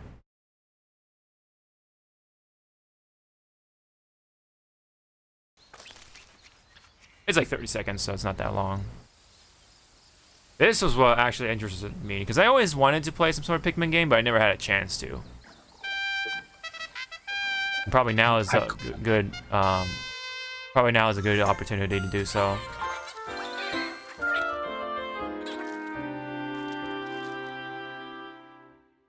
So yeah, that's all we got. So with this one, it's coming out this year or next year, excuse me. And now we will play that infamous Pikmin song. Oh, that was sung in Japanese, but then once you read the lyrics, it's like, oh god, right. This is morbid as fuck. Not to mention, you get copyrighted for that too, for some reason. What was it? Oh, there was a mobile game I wanted to just point out because it was like really funny to me. For very specific reasons. Where was it? It was that Pikmin mobile game. Oh, I know Bloom. which one. Yeah, it's Bloom. Yeah, Pikmin Bloom, where it's like Pokemon Go, guys. It's basically Pokemon Go, but except you're just walking around. Yeah, you're walking around and bringing flowers to the world. Mm-hmm. It's a pedometer game. That's what it is. Like there's no you're not throwing curveballs or throwing Pikmin balls or whatever the fuck you're doing. You're just walking. The more steps you do, or it's like you want to walk to certain locations around your city to get like different Pikmin or something like that or whatever it is. I guess it's not on here, but I guess we'll play it from this one. Yeah, from the direct. Yeah, directly from another direct. Game. Mm-hmm. There's another Switch game that I'd be interested, but I'm probably gonna play it with the lights on. Oh, Fatal Frame? Yep. Oh yeah. I'm just trying to find the beginning of it right there. Oh. It's a smart device game. When Miyamoto showed up, he was talking about like the Mario movie game, the Mario movie. I was like, oh shit, are they gonna actually finally show it? And then no, they just like, all right, we're working on it. Hey. Niantic late last year, in which I mean, at least what they could have at least just threw like a key art rundown of the game, yeah, or like a poster, and just say like right behind him, in development. Yeah. Yep. And in parentheses, like really tiny. Yeah. In development, hell. Your location. By walking outside, you can find Pikmin. We're trying to get Chris Pratt to not sound like himself. All you need to do is take it with you on your daily walks or outings. I wonder, when this game comes out, because I was just, you can look at your footing path and stuff. What if like us, we're like, we just downloaded, but we're not walking. We're like, I want to see how many people walked around my area. That'd be kind of like weird. I don't know if it'll track other people's shit. That'd be kind of like, like what do you call it, breaking privacy or something like that. I feel like, yeah. But it'll just be kind of Yeah, it'd be kind of funny. How many people walked around in US versus Japan, and it's like you just see US just like a barren wasteland. I know, yeah.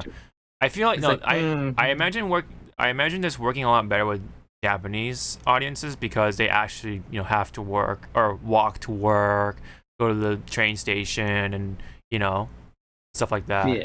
They're very much more on that lifestyle than here in America, whereas we just kind of walk for exercise, quote unquote. Not so much for getting to place. That we drive to place. But I wanted to point this out. It was showing Glendale. It was showing Vermont / Santa Monica, West Hollywood, Universal City, Burbank, and Hollywood as well. It was fucking hilarious. And not to mention, not only that, check this out. While you're out and about, you can also use the AR feature to take photos with Pikmin. I don't want to. Pikmin are all around. Hold on, it's coming up. Let's take a quick look at my screen. Hold on. I have nearly 700 Pikmin. They love nectar. If you give Pikmin nectar like you see here, their flowers will bloom. That does not look like nectar, sir. You'll also see the number of steps you've taken. Regarding the map, hold on. Clear along the path you walk, so you can keep a record of That's a Japanese map. Hold on. I normally move around within Kyoto, but I've also where was it? To Universal Studios Japan. I occasionally go to Tokyo as well. You'll say to yourself, okay, this time I'll try walking here. It makes trips and walks a lot of fun. It's a very easygoing play experience you can enjoy just by taking it with you. I hope you'll try it out. Okay, now to the main event. Let me see. I think it might have been earlier. Hold on. That's Wii Sports. Oh yeah, speaking of which, Wii Sports is finally getting golf. Whoop-de-doo. All right. Whoop-de-fucking-doo. Where was it? There was a shot. Oh, there you go. Hold on. It was like right before. So fun. And feed them nectar. It's like right after this. Petals. So how? Look at this. There's Torrance. There's me. There's me. There's Santa Monica. There's Inglewood. There's Los Angeles. Glendale. Calabasas. That's like very uncommon though. No one really talks about there. Anyway, there's Malibu and there's San Fernando. Oh man, San Fernando. 10,000 steps. That you can make that in 30 minutes at Disney. That's not a big feat. Just fucking go Disney. Walk around there for 30 minutes there. The end. I think just you walking... hit your you hit your step goal. I think even just like walking around your house is already well over 100 steps or something like that. So it's like 1,000 would be like a jog or with your dog or something like that. Maybe. I don't know. I could be wrong. I guess it depends on your area. Yep. Welcome back. Where thanks. Where were you? Oh yeah, you can do as you said. We can do this. We can reach that step at home. We can do that at a mall. All Disneyland. Or Disney. Universal, of course. Tell me. Which one? I mean, it does make me wonder, like, how many steps does it actually take for the places I go? Or register, right? Or register, yeah. Like, for the places that I usually go when I go walking. So, I don't know. Maybe. I mean, for those who just want like a pedometer, I mean, but want a little more than just a pedometer, maybe this could be, up your alley, right? Promote some exercise, right? Because all it is just walking. You're just walking around and picking up Pikmin and shit like that. I imagine there's gonna be microtransactions for like the cosmetic stuff and like make your Pikmin stronger and so to say. Really, I wonder because all what Miyamoto, yeah, is that this is walking. Are you telling me we cannot use this if we're running? Like, is it gonna skip like every 2 steps? Yeah, on the bike too. Yeah, like when you're on a bike, when you're on a train, on a car. I don't know. I guess it doesn't because it only tracks steps. So I imagine it's going to be just exclusive for either running or walking. I don't know. And then what about for like those who bring it to like the gym or at home, and you're on the treadmill? And I don't like how he's saying that you get to see like the flowers every year. I don't. And if you zoom out, it's just gonna be like one big. Yeah. I don't think that'll work that way. I think you have to, like, you know how like there's like paths and stuff like that. Like I think you have to actually. Oh, you have to move. You have to move, yeah. You can't just like be in one spot stepping and stuff like that. It's not that much of a pedometer. Maybe it's a pedometer with GPS and integrated in there. So that's why it'll know like, oh, you can't just step in one place, you know, to get your Pikmin or whatever. I imagine it'll track some, right? But I don't think it'll track a whole lot in just your house. You have to actually go from your house to like, I don't know, the couple whatever streets down you want to take to for your walk. I think that's the least you gotta do. Play the game here. Nah, I'll go from my house to my mailbox. That's as far as I'm gonna take it. You'll have very few Pikmin then. I imagine. Well, I mean, this will be a fun way to, I guess, promote exercise, maybe. Hopefully that's the idea. This is from Niantic, though. You have to remember, this is the same game that made Pokemon Go. So I imagine there's gonna be some sort of like cosmetic microtransactions of sorts to help, you know, monetize this game. There's gotta be, right? Yeah. Loot boxes, I don't know, but when it comes to like just like shit like get this cool looking straw hat for like this many coins that you'll only get from either grinding a whole lot or buy it outright with your money. You know. That's stuff, you know, stuff like that I can imagine. So yeah, that's pretty much it on my end. Like when it comes to like the exciting stuff, I like Fire Emblem Engage and Pikmin 4. There might have been one other thing that I've missed out. Oh yeah, they talked about like Splatoon updates, but it's just updates. Nothing extravagant or anything like that. There was Fatal Frame, but you were saying you're gonna check it out or something like that potentially. I'll just mute it. Yep, check it out. Play with the lights on. Yeah, I mean, I can promise you, like these games aren't really that scary anymore because the way they approach these games, like it's more like it's a waifu game. Unfortunately, it's like because it's I think it's using the same engine as Dead or Alive, and that's why you kind of see like the similarities between like the female character models and her in this video in a way, and also, you know, kind of explains her character design, at least to some aspect. She reminds me of like when you see a character design, like a carbon copy of the other Fatal Frame, the one that was on the Wii U. Yeah, the Wii U. It was Mania of the Black Water, I believe it was.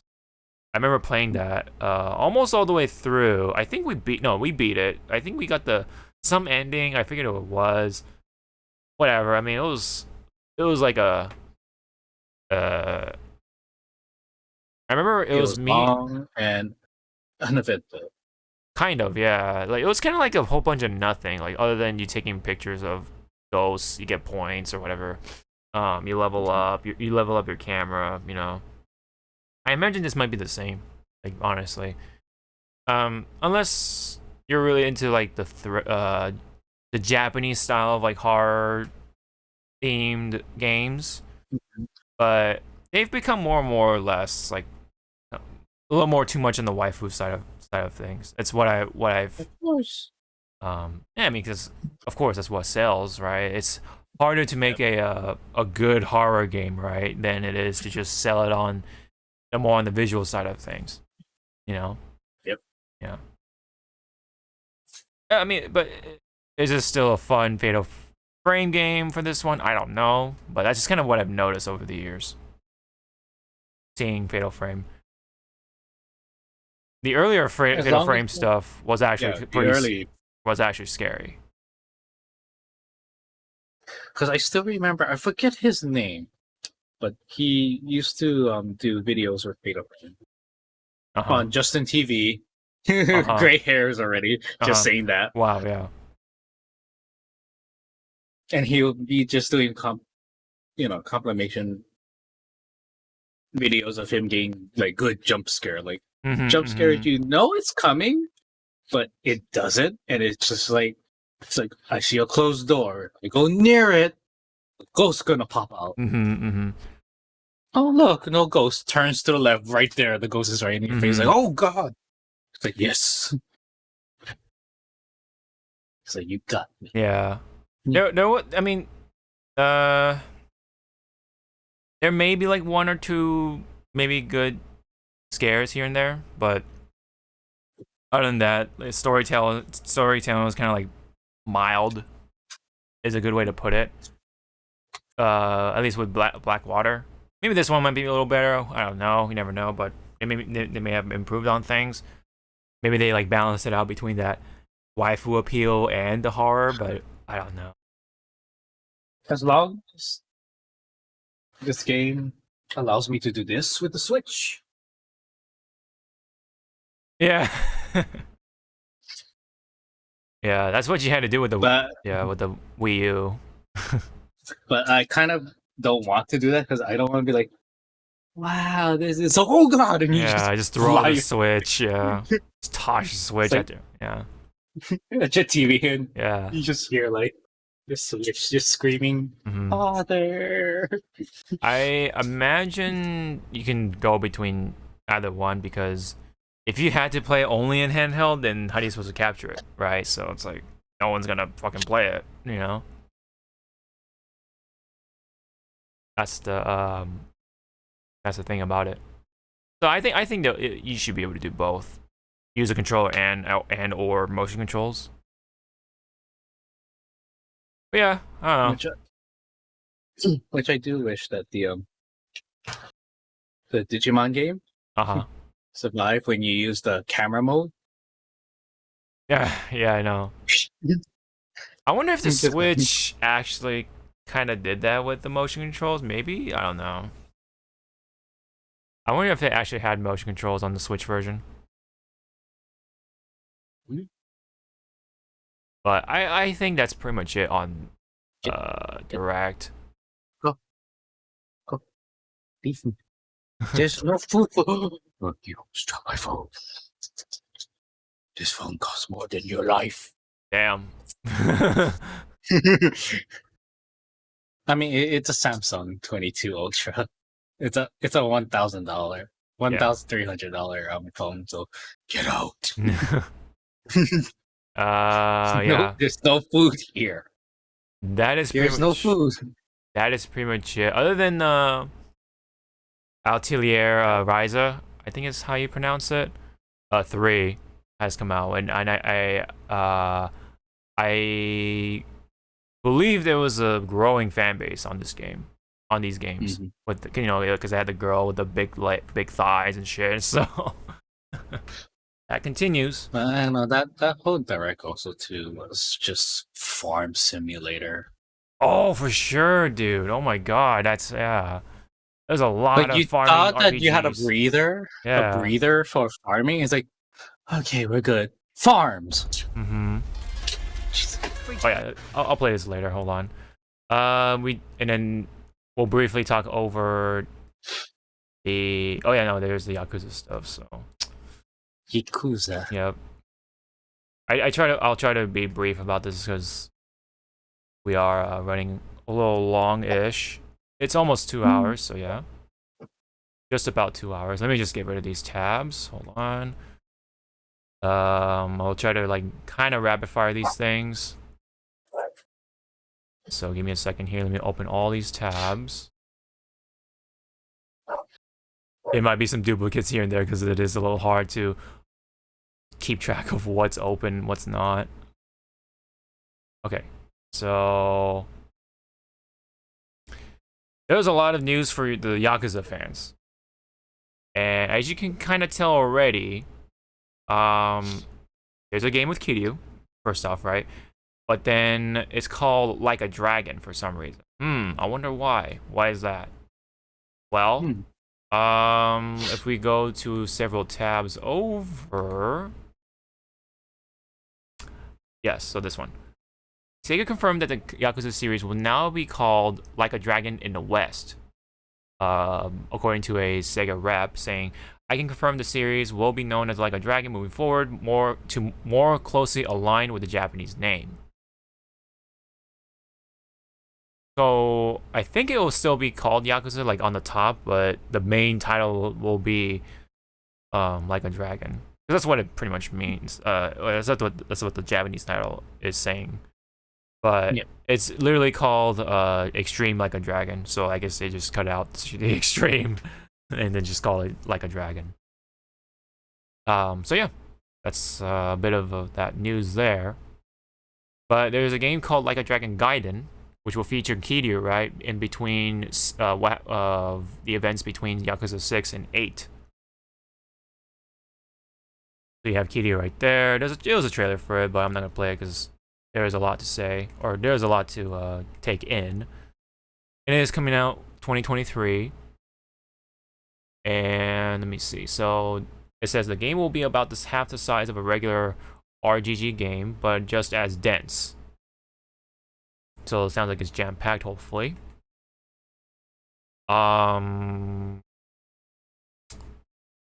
All the details, unfortunately, in here, but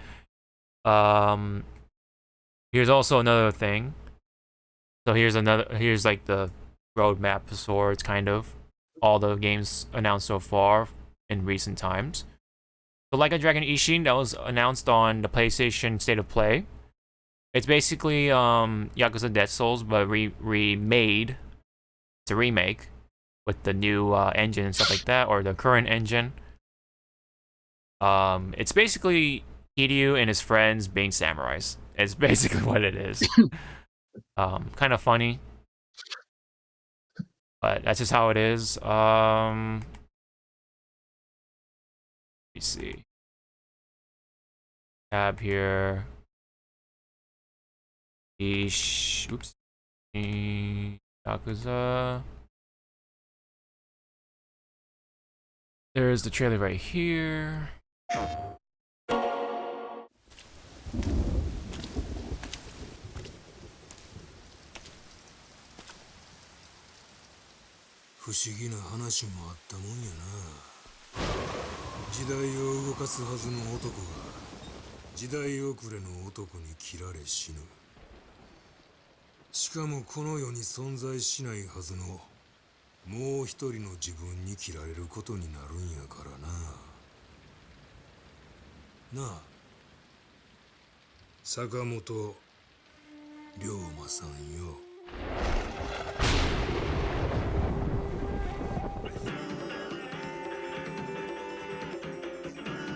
I do want to say this is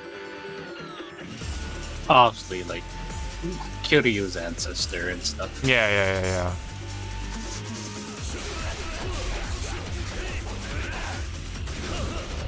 But I like that. I like just pulling out the gun. Yep, he just pulls out. I have a sword and a gun. Yep. You could say this is probably the only time where Kiryu actually starts using a gun in a Yakuza game. That you even see in the poster. You know, Majima, not this Majima, but like current like Majima's like sensing like Kiryu-chan using a gun. Like he's all giddy and happy. Like yep. Nope, it was I think it was only originally in Japan or something like that, but it was originally as a pachinko machine. No, now it's a real game. Just because it's from Sega, no. No, sir, I wasn't going that far. But yes, it's being remade now. Western fans can start enjoying this game at some point in the future. So that's pretty cool. I'll definitely pick it up as someone who's still a fan of Yakuza games. Or should I say Like a Dragon games. at some Which point. I thank you. Was it last month? Yeah, it was last month. For those with PlayStation, you got Like a Dragon for free for the PlayStation Plus monthly game. Yes. So thank you. Yep. I have yet to finish that game. I should. I need to get my ass on that. But fun game. Yes. So and then there's Gaiden, which we just talked about, and then there's Like a Dragon 8, which is the latest and greatest, I guess, title in the main line of things, featuring both Ichiban now and Kiryu. So you see in like the artwork somewhere. There's a big old screenshot all over the place. But anyway, there's another bit of an article that was mentioning about the Unreal Engine 5. RGG Studio is currently looking into the Unreal Engine 5 and whether it's worth to switch over from the Dragon Engine. They recognize the age of the Dragon Engine and that would require a major upgrade if they continue to use it. So yeah, Unreal Engine is really getting its worth kind of getting across all the major countries, right?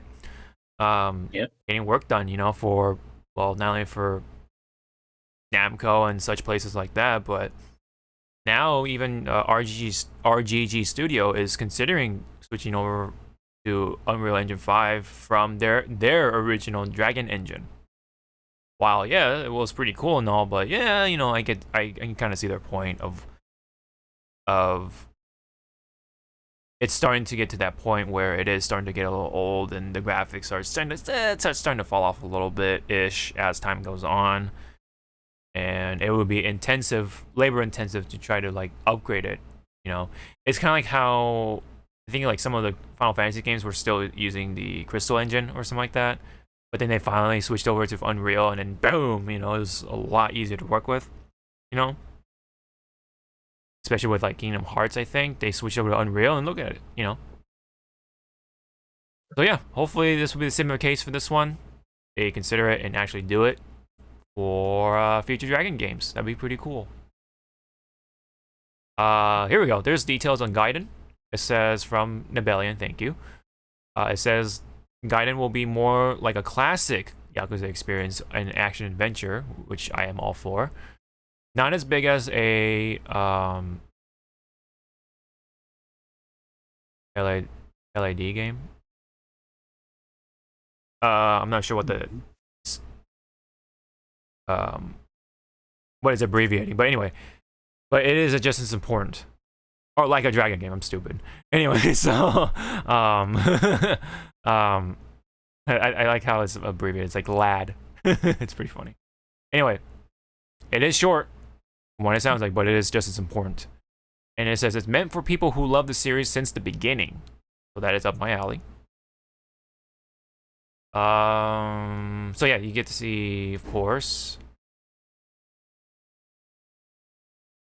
more details, of course, on not only for Gaiden, but Ishin. You see screenshots of Majima. You see him in the samurai outfit. Pretty cool. Some other characters too, like Taiga. Or Majima. There's also guest appearances from old faces. It's actually really cool. He previously appeared in Yakuza 0. And of course, this guy as well. Because he was previously Daisaku from Daisaku Kuze from Yakuza 0. Very well received, very popular character, especially with this actor in Japan. He's very famous for doing Yakuza films and TV shows and stuff like that. And he's making a return in some way, so it's just really cool for Ishin. Yep. There's Yakuza 8 with the screenshot, or Like a Dragon 8. And you see Ichiban, but Kiryu with a very different hairstyle. What is that all about? that is something for us to find out, I guess, in the story. So he's awakening his devil trigger. Yeah, I know. Yeah, yeah. A lot of memes surrounding Devil May Cry for sure. Or yeah, because I would. Yeah. Anyway, details. It says Kiryu and Ichiban are both the main protagonists. Combat system will be RPG again. Apparently, Kiryu will have his own party, so that sounds exciting. And Like a Dragon is still deep in development, still voice lines to record, and more. This is the biggest game to date. Should be out early 2024. So I definitely look forward to that. So yep, that's what the big announcements look like for right now. I believe the earliest will be Ishin, coming out in February 21, 2023. So hopefully I can get my hands on that.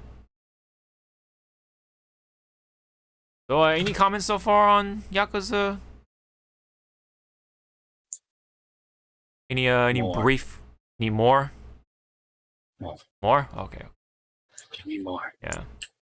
This is kind of related because this is in the Yakuza universe. This is Judgment and Lost Judgment. So previously, if people have forgotten the story, there was a little dispute between Sega/RG Studio and the talent agency that the main actor was affiliated with Yagami's actor. That agency was called Johnny's and Associates, and they're known for like recruiting like male like actors and stuff like that, and they make them into stars, up and coming people, right? They make them into stars, whether they're singing or maybe acting or whatever it is. Very big company in Japan. It's kind of like you have the female idol groups in Japan, like idol pop groups in Japan with AKB48. And then you have Johnny's, which is basically the male equivalent, essentially. They had a dispute because Johnny's is infamous for really trying to conserve their image of their talent, their clients, to the point where they even gray out gray out the entire like actor or client if they feel like their face is being depicted in the wrong way. You see that in like magazines, stuff like that. Very strange. And they didn't want their actor to be in a PC game because of what people could do with PCs, which is to mod games, and that could potentially deface Yagami / the actor for Yagami, the main character. So there was that dispute, but now it looks like it's settled because it's available now on PC. So pretty cool. I wonder what happened. So maybe Sega just dished out more money or something like that, because these titles have been very successful, right? So I guess they just cough up some cash or something. That's what I think, assuming. Or ideally, right? Johnny's kind of was like, who cares? We'll let it happen, because it's more money for us anyway if we let these games happen, free reign, so to say. But otherwise, of course, there's no answer. I guess the dispute has been settled. We did talk about this at some point in one of our episodes, but I don't know if you remember the story at all. But did you have any comment about like those type of situations with Japanese companies and such like that? The only one that's more recent had to deal with Japanese voicing companies and stuff was that I kind of like followed was a recent Kamen Rider actress that her agency dropped her with no like remorse. Wow. Because she was being stalked. So she was asking the company, her agent company, could you please help me? There's this guy stalking me, doing these weird things. Mm-hmm. The company just did this. Damn. Nope, you're on your own. We don't want to be affiliated with you because we don't want to be in trouble. Yeah. Yeah. Yep. And I was like, Jesus Christ, though, what? There could be more to it, but damn, that sounds fucked up. If that's really the case, though, if that's all that happened, man. It is. Yeah, yeah. It's just some of these Japanese companies, man, they're just very strange about how they handle their actors and stuff like that. You know, it's like they care more about the characters that the actors portray over the actual actors. Or either that, or just like their self-image, honestly. Really, I don't think they necessarily care directly on you're kind of implying like the human, you know, like the actual person, so to say, but rather they're just their like what do you call their fame, their famous image. They don't want that to be tarnished somehow. But because I guess with that actress, right, she's being stalked, and if they maybe in their eyes they'd be a liability of sorts, and they could be in trouble of sorts, and they could countersue or something like that for, you know, something along those lines. Maybe that's why they dropped her. I don't know. But other than that, I mean, if there's really not much to it, then it's like, damn, that's fucked up, man. Some of these Japanese companies can be really fucked up, and then a number of them can be really, really cool, you know? Just these really polar opposites at times. But fortunately here, this means, with Judgment, the game can continue with Yagami. That's really awesome, because I really like Yagami. He's a really cool character. I really like the actor, too, because he is, you know, well-known and stuff like that, very famous amongst male pop stars and stuff like that. It's Takuya Kimura, for those who are familiar. And yeah, it's really cool that, you know, this was settled. So I'm happy for it. Whatever had to be done was done. And yeah, we now people can enjoy it on PC, and they're gonna mod it how they want. Who cares? You know. I'm glad that Johnny and Associates took the good route instead of doing the evil route, you know, essentially. And what's funny is that there was a bit of an experiment, I felt like, in my eyes, right, with Judgment, because there was a DLC thing that you could play with Lost Judgment, the latest one, where you play as the secondary character, Kaito, his partner. So this was kind of like a two-way street, right? Like, let's say, what if Johnny's was being very stingy and they didn't let the PC release happen? So if they had to let go of Yagami, they have Kaito as a backup in a way, because they already established Kaito as a character of his own via DLC story. So they're like, oh well, you already. I mean, for those who played the DLC story, you'll get to see more of him as the main star, possibly, and then you could say, oh, Yagami is like very busy in the background or something like that, you know, as a means of a workaround. How long is he busy? We don't know. But if that was the route they had to take, right? But Sega/RGG Studio were very insistent on trying to get these games on PC, because they want to, you know, they want to give it to the people. They want to have accessibility. That's why they were much fighting this case or situation to make sure that they can have Yagami to maintain the story of Judgment, to maintain the integrity of Judgment as a whole, and keep throw it on PC for the people who want it on PC. So mostly, for the most part, good ending, and I'm glad to see that. So and it also means, again, in the future of Judgment is looking pretty good, because we are gonna still have the same main character that fans love and stuff like that. So I'm happy for it. I'm very happy at the end of it. So anyway, one last thing, I believe, with Yakuza, or excuse me, Like a Dragon. There's something from IGN quoting some sort of statement from another I guess like representative, saying that the Like a Dragon series isn't necessarily committed to turn-based RPGs, but Yuga Gotoku Studio, or RGG Studio, says it would even make a party game if it suits the story. So,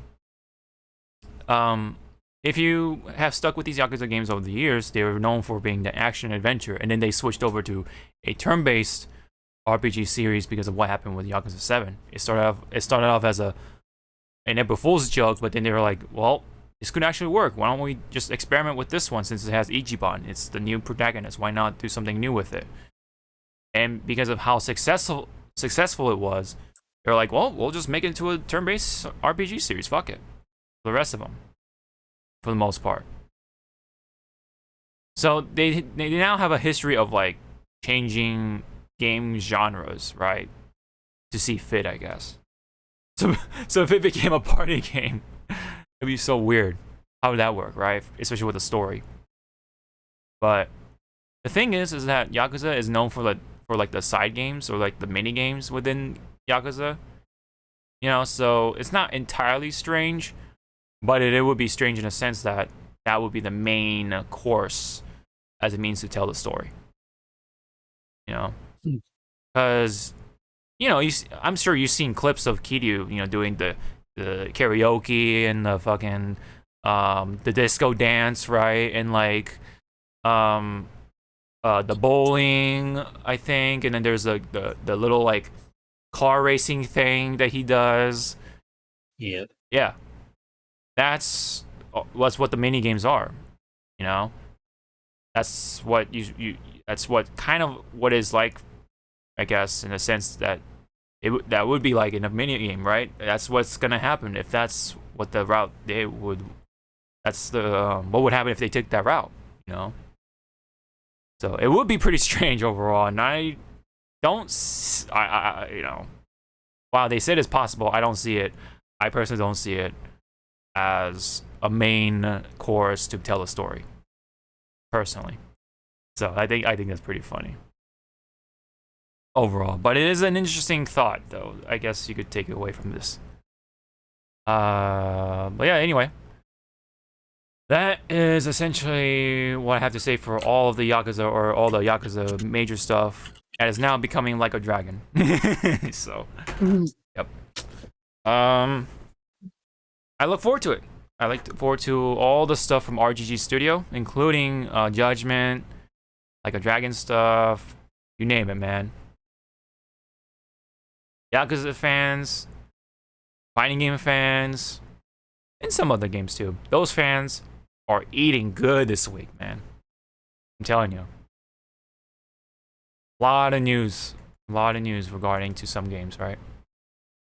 Okay. Rest of them are kind of like rapid fire at this point, so let's try to do that. So there was a Tokyo Game Show portion regarding to Xbox. Nibelian provided a nice thread once again. I like this. It's Phil-san. I like that. I like the little tweet right there. I remember. Oh, he even has a like a Japanese. I'm trying to read what it says just from what we can see. I know. But, I'm trying to repeat it too, but it's like. Yeah. It's so hidden. So yeah. it's like, it's hidden in his jacket. Yeah. Unfortunately. It's Nano. Yeah. Gaming. I think it says gaming or something like that. Yeah. So what's the first part? You just want to jump in there and just like hold still, sir.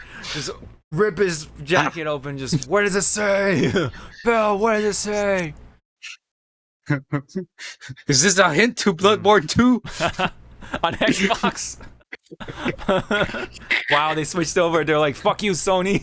Fuck you, Sony! You're taking too long. Yeah. We are going to our other dad." Yeah. But anyway, there's some Strive and Cross Tag Battle news regarding to what's coming to the Game Pass. So those two games are coming to the Game Pass, spring 2023, for both BlazBlue Cross Tag Battle and Guilty Gear Strive. So cool. Ni no Kuni Remastered is coming to Game Pass as well. along with the rest of Ni no Kuni, I believe. That's what it looks like here. Yeah, I think it's that's what it's looking like. Nine no kunai. Yeah. Nine no kuni. Yeah, Nai no Kunai. Line. Yeah. line. Yeah. It's not two, it's just line. Oh god. Or I. Yeah. Or no, it's called Ni no Kuni. I see. But if you were going to emphasize that it's a long E, wouldn't you just take one of those lines No. That's how you do it. You go E. That's how you do it. I wonder if that's how some People read it. some people like read it, like, or they're learning like Japanese. Yeah. When you go E. It's like the line. It's like the big. The slope. Big I and a Yeah. small I, and then the slope is like, it's like, no, what are you doing? Just that. The silly things we come up with, right? Anyway, Danganronpa 3 is also coming to Game Pass. Oh dear. Yep. Very bloody game. Let's put it that way. And there's Kiriko. Did you watch the Kiriko trailer from Overwatch 2? I watched the trailer and then I watched a leaked story trailer. Ah, okay. I did not watch that, but we're not gonna watch that here. But I mean, I like the character. I like the fact that she goes from like English to Japanese, kind of like with Genji. It's pretty cool. To me, I think like she's a shrine maiden. Yeah, shrine maiden, and yes, yeah. So shrine maiden, like ninja warrior, type of person. But a lot of people saying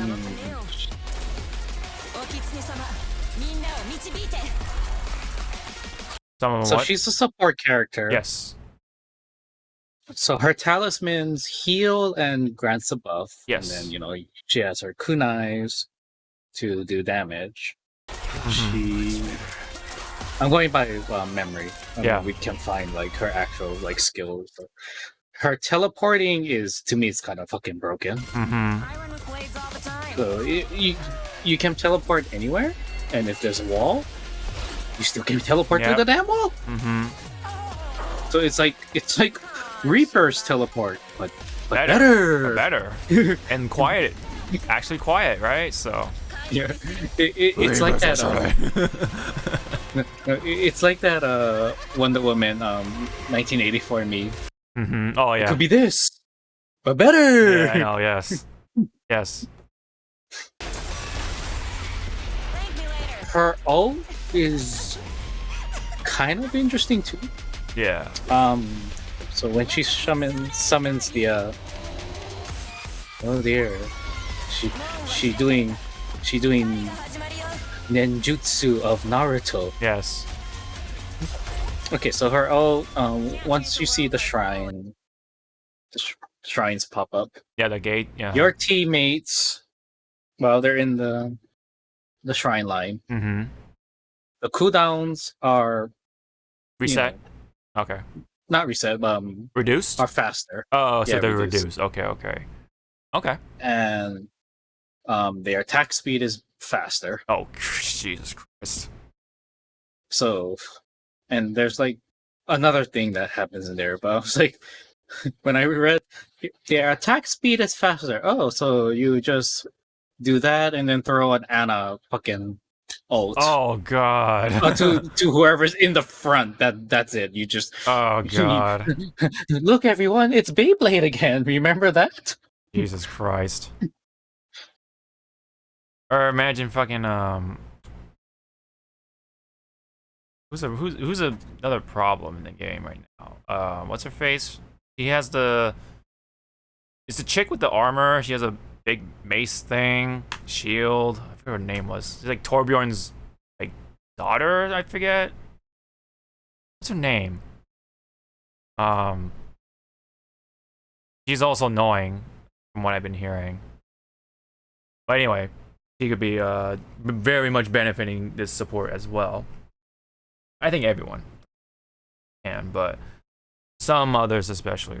But Jesus Christ, yeah, she's gonna be a nightmare from what it sounds like. But we'll see. But everyone, don't worry. She'll be locked behind a battle pass. Right. And the problem with that, you would think she'd be unlocked early, but no, it's like deep within the battle pass. It's like what, 55 or something? Like, what the fuck? What happened? That's why it's like, I don't know. The battle pass thing sounds good. It's just that, you have to. You have to know what you're doing. Yeah, you have to kind of redefine this shit. Mm-hmm. Like, to me, Apex got it correct in a sense. In a sense. Hey, you want the character? You can buy it through these many options. Mm-hmm. What's in the battle pass? Skins. Just skins. You don't need the battle pass. You don't need to buy the battle pass, but if you want an extra hit, here you go. Throw in $20. Yeah. Here, it's like, as you said, she's like deep. And also, there's like 3 of them. There's a Shojin, or whatever you pronounce her name, from Canada. Mm-hmm. The Junker Queen, or whatever you want to call it. Whatever. Oh, yeah. The Mad Maggie lookalike. Don't say that out loud. I know. Before Respawn goes, Blizzard! Yeah, I know.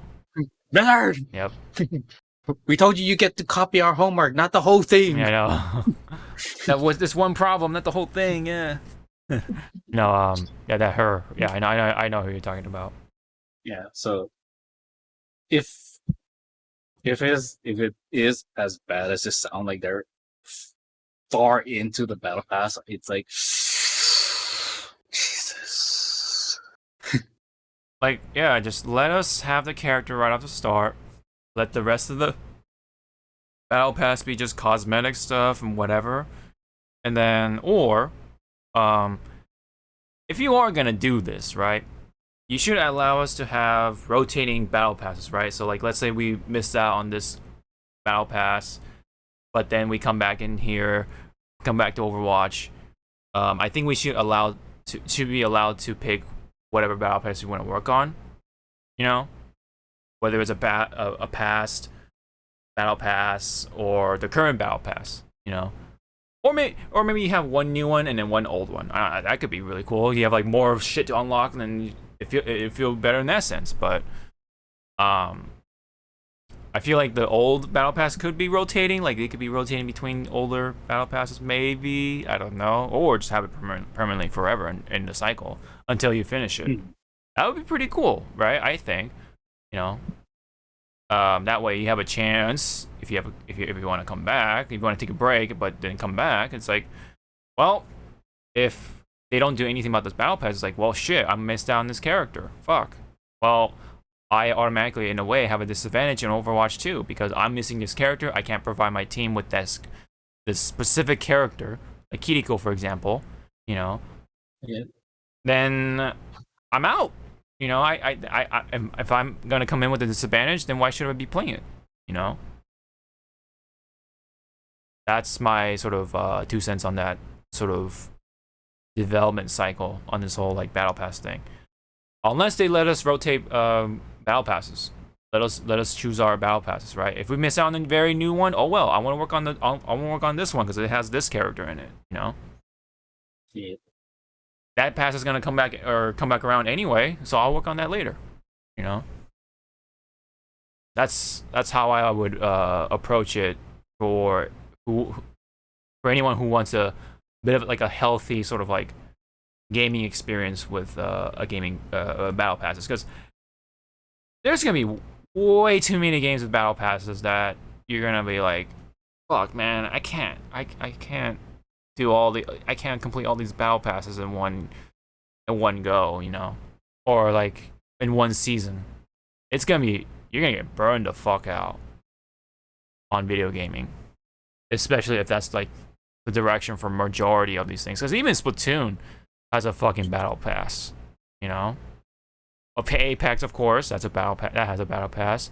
Fortnite, battle pass. Call of Duty, of course, it's gonna have a fucking battle pass.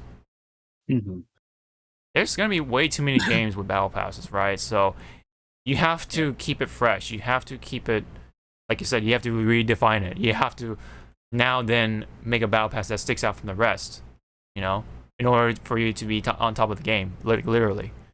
So if Overwatch, especially with Overwatch, that's very important, because if you're gonna miss out on the character, well, fuck, you're gonna be at a disadvantage.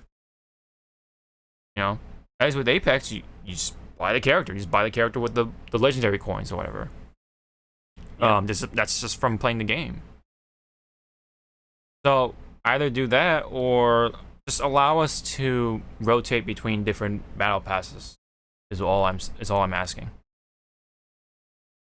Otherwise, this is gonna be a very disastrous game for those who want to take a break from it, because you're forcing players to try to keep up with the game all season round, and then you don't even get to take a break. Like you're gonna have that FOMO, like, fuck, man, I don't want to miss out on this character, that sort of shit.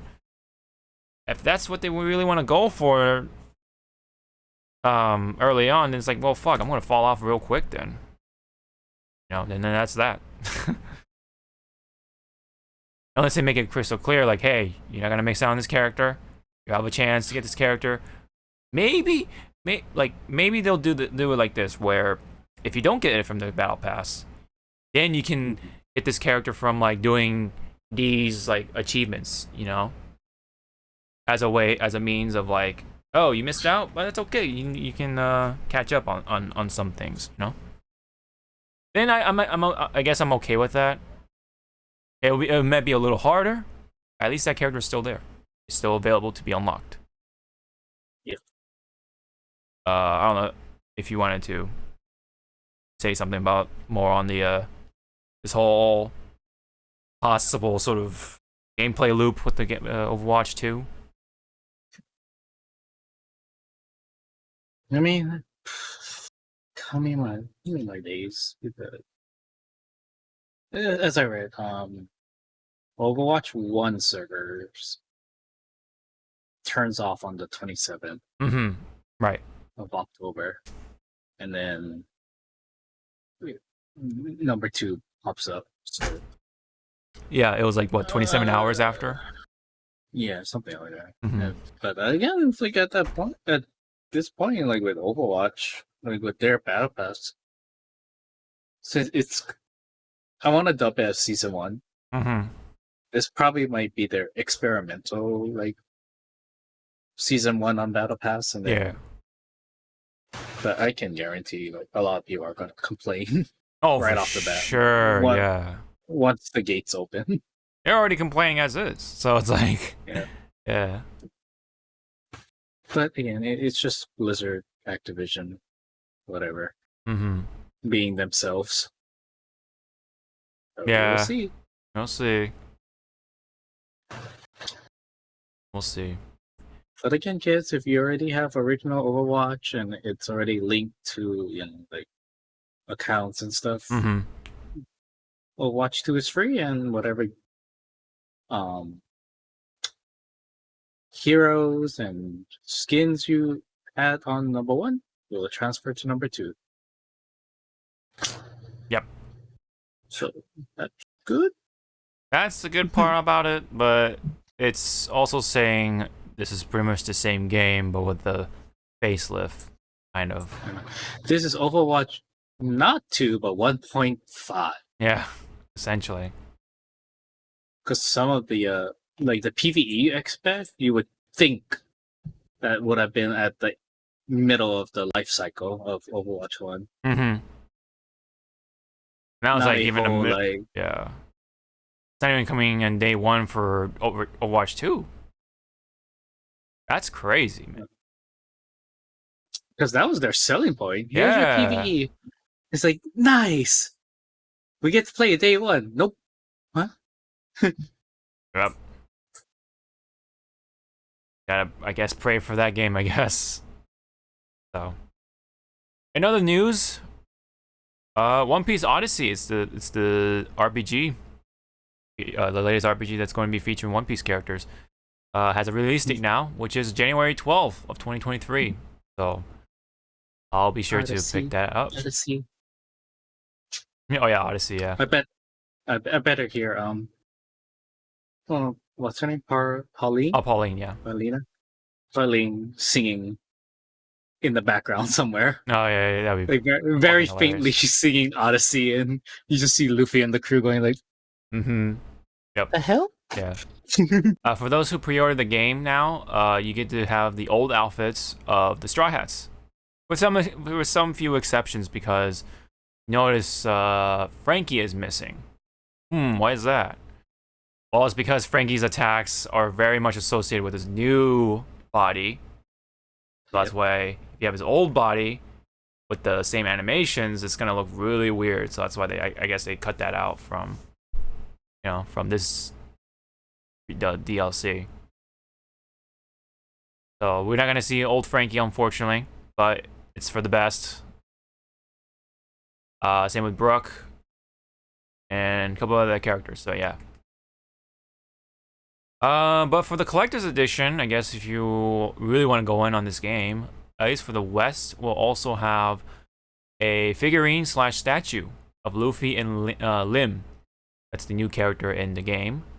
A collector's box, a steel case, plus the pre-order bonus, and you have the deluxe pack DLC, which is some in-game jewels, the Sniper King outfit or Soga King outfit, and 100,000 berry, and upcoming DLC, I guess. That's from the deluxe pack. And you also get 3 postcards, collectible postcards. One Piece related, of course. So, I look forward to the game. Looks pretty cool. Hopefully it'll be a fun One Piece game. I've played a number of them in the past. I've had fun with most of them. And yeah, I'll be sure to look forward to this one too. Any comment on the One Piece stuff? It'll be kind of hilarious that maybe like during the filler arcs of the anime,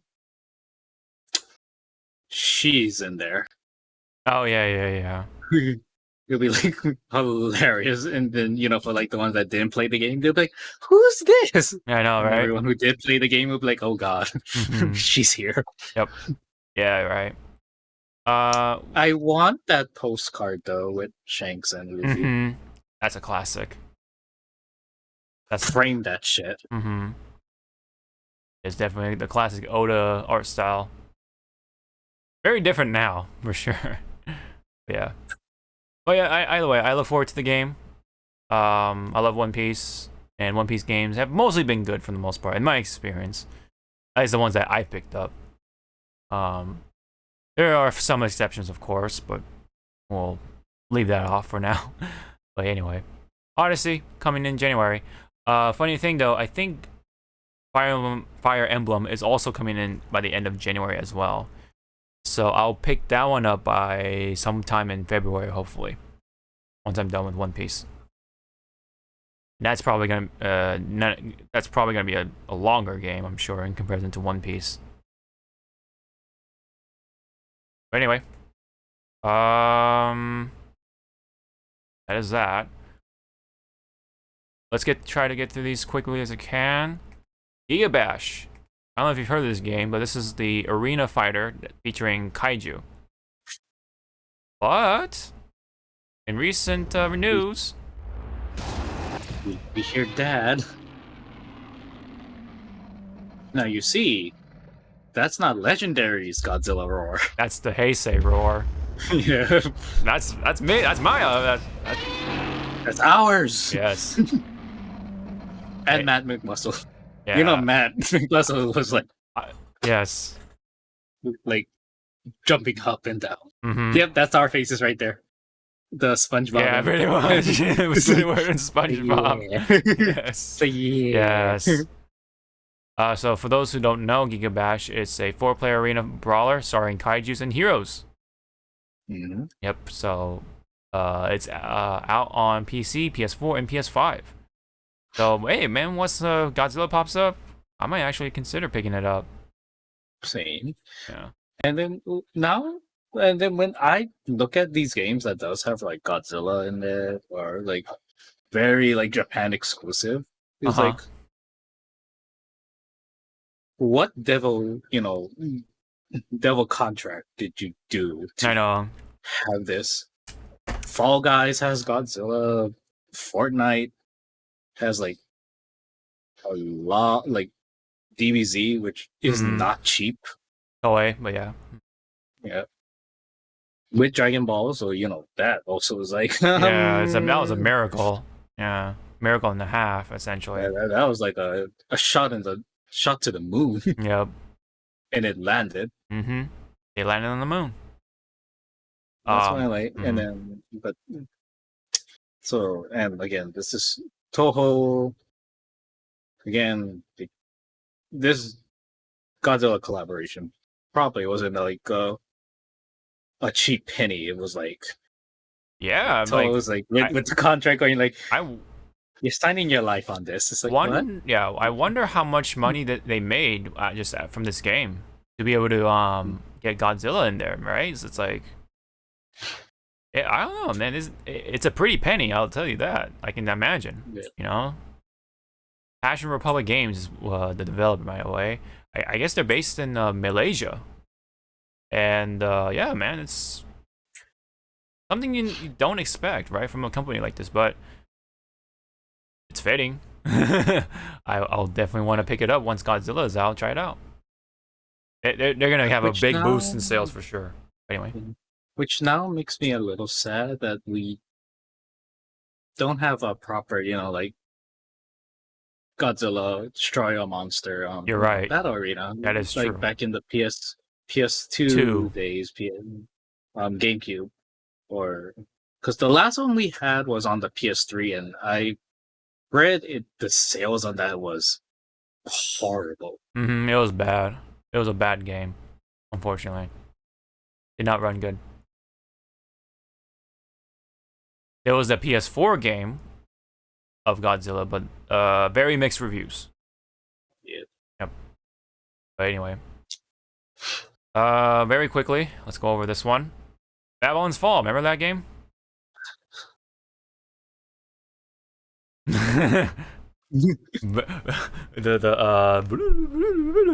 From Wayne's World. Fucking the watery transition. Anyway. Yeah. Anyway. But to me, it's like, when you say Babylon's Fall, I was like, I only heard Babylon, so I was like, is there a portal coming up? Yeah. Am I going to get showered by weapons right now? Yeah. Not Gates of Babylon, but Babylon's Fall. Anyway. They released a statement regarding to Babylon's Fall. Those who don't remember, it was an RPG made by Platinum Games under publisher Square Enix. And short and sweet, basically the game sucked with live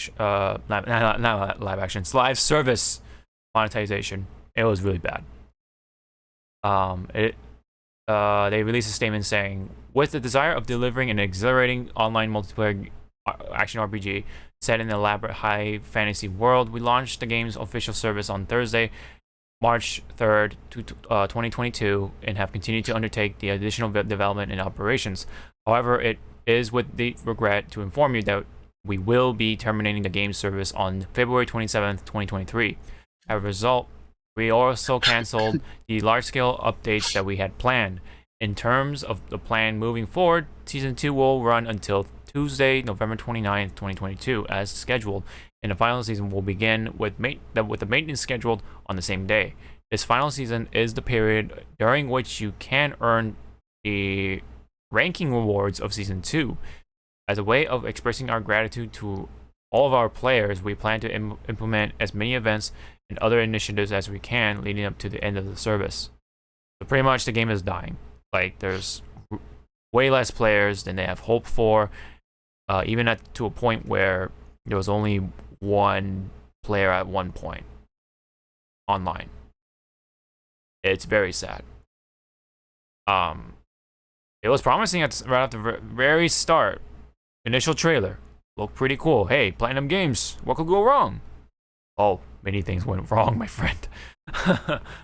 Like, it was visually bad, gameplay was whatever from what I saw, and not to mention the live service sucked. So it was very disappointing in that sense, and it's gonna go offline next year, early next year. So I don't know if you have any comment on that one, but anything? I don't fault Platinum. I do fault Square, because you can tell like what love Square did for their games, and it definitely wasn't. On the contrary, Platinum Games president actually this was a sort of ideal type of game, because he wants more of a continuation of games to make money, right? He wants games that make money continuously, rather than releasing you know, these niche single player games like Bayonetta and like other stuff like that, you know. So I understand where you're coming from with that, but that was actually more on Platinum Games than anything. They're the ones who the Platinum Games president, at least, because he quoted basically that he wants these type of games taking over rather than, you know, like the Bayonettas and the, what do you call, Astral Chains, and, you know, those really niche single player games that don't quite sell, but they have a strong audience, right? Small, strong audience. Yep. Because basically he wants bigger numbers. He wants to see bigger numbers. He wants the numbers to continually rise and continuously earn money. You know, that's what he wants to see. Unfortunately, that doesn't work out. It didn't work out because it was delivered rather poorly. I mean, is it possible? Sure, but you gotta make a fun game first. Then you can, I guess, do whatever you need to do to make your business. But here, that didn't happen. I failed to do so. So, that is the story on that, unfortunately. Unless, you know, players come back and be like, hey, maybe these events are really fun, but I doubt it. I think that people have already moved on from this to something else. There's already like Final Fantasy 14. There's still WoW, you know, another sort of continuous games, better continuous games they can play. Especially Genshin Impact, you know what I'm saying? Yeah. Anyway, unfortunate, but that's what it is. What's kind of sad is that they had a collaboration with like Nier Automata and stuff like that. There was some like decent collaborations, I think. Maybe just one with Nier Automata, but still, you know, something, I guess.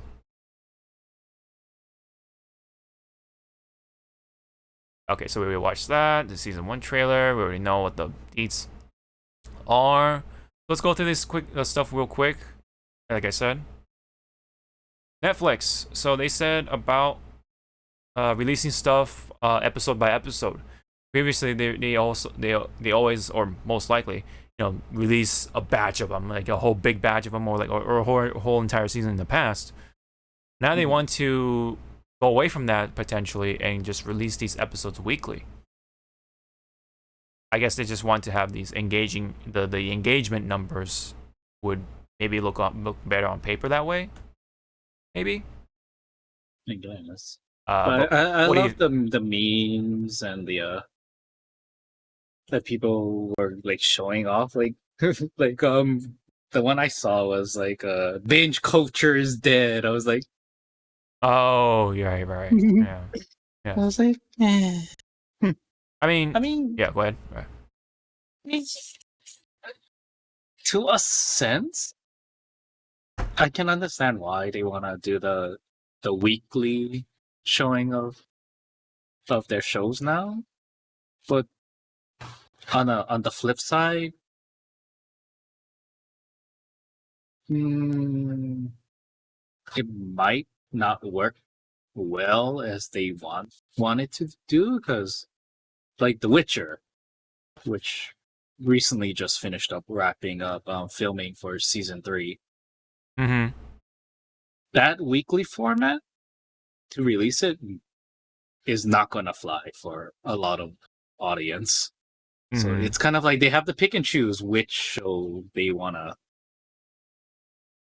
do that format. Mm-hmm. Like Stranger Things, yeah, it could work, Mm-hmm. but then the downside is that you might have to make those episodes a little longer, so that, people can have like Yeah. more of a good bite to the episode instead of like, here's the episode. Right. Like Find out next time on find out next time on Netflix. Right. It's like, no. Yeah. Yeah. Then, I don't know. It's a tightrope. It's a tightrope juggle what Mm-hmm. Netflix is gonna be trying to do with this. Yeah, I get you. Yeah. I see what you're Plus, saying. also they're not kind of on the good side of audiences Right now, because of especially their rising like prices and then layoffs. the layoffs, the canceling of shows, Mhm. knowing that it brings them numbers, and then all of a sudden, no, cancel. Mm-hmm. And also, again, bringing up their streaming service price, which Mm-hmm. Mm-hmm. With the was like, especially with the sharing thing, right? yeah, the sharing, which people did like do they dug up like Netflix saying like love is sharing password, and people are going like, so what is this? Right. What is this? Is this a lie? Mm-hmm. Yeah. I think it really just depends on the show. And sometimes, like you were saying, some shows don't work like that because of how these shows are edited and stuff like that. Yeah. Sometimes if you're gonna do these weekly, right? Sometimes these episodes are gonna just leave off of a very unsatisfactory note. There's kind of a reason why some platforms do the 3-episode release, right? And then another 3 episodes after that, and then the rest of them, so to say.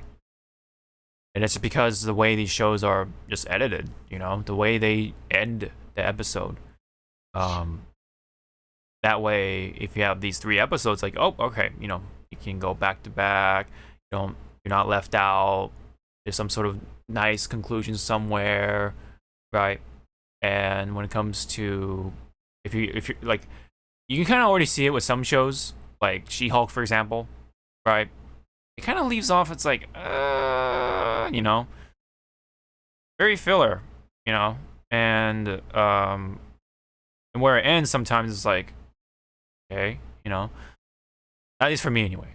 So it really depends on the show, and hopefully, if these shows are going to be weekly, hopefully they'll have, a good beginning, middle, and conclusion for that episode. Is what I hope for. I don't mind watching things weekly, I guess, for some shows, but I kind of would like to see a be in between, like a 3-episode release, and leave it at that. Like kind of like what they did with Stranger Things with part 1 and part 2 for this season. Same thing with The Boys. They did the 3-episode release and then the weekly episodes after that. And they've been doing a good job with the conclusions for each episode. For the most part, they've been pretty satisfying. Mostly. So I wouldn't mind seeing The Boys like that-ish. But that's Amazon, so it's a little different. So. Yep. But here, I guess it all just depends from here on out. But I don't really have that many episode or many series that I look forward to in Netflix other than Stranger Things and potentially like any other anime, I guess. I want to start watching Edge Runner or Cyberpunk at some point. So and maybe potentially The Witcher at some point, as well as Arcane. as well. That's another thing on my list. That's that. Anything else, Zawa, or you're good? I hear you're somebody scratching something. So I guess my dog and cat are playing with each other. You did not hear a big thump because I guess one of them lost their footing and slammed into my door. And they just stared up at me, like as old pets, and going like, "This is your fault." It's like, I didn't do nothing. Yep. Are we good on comments here? Yeah, we're good on the Netflix thing. Okay. Alrighty. This one, I think I added this very recently. But hold on, let me see. Oh yeah, this is just a video clip of the actor for Venom. Tony Todd, yes, for Candyman. What's happening? We are Venom.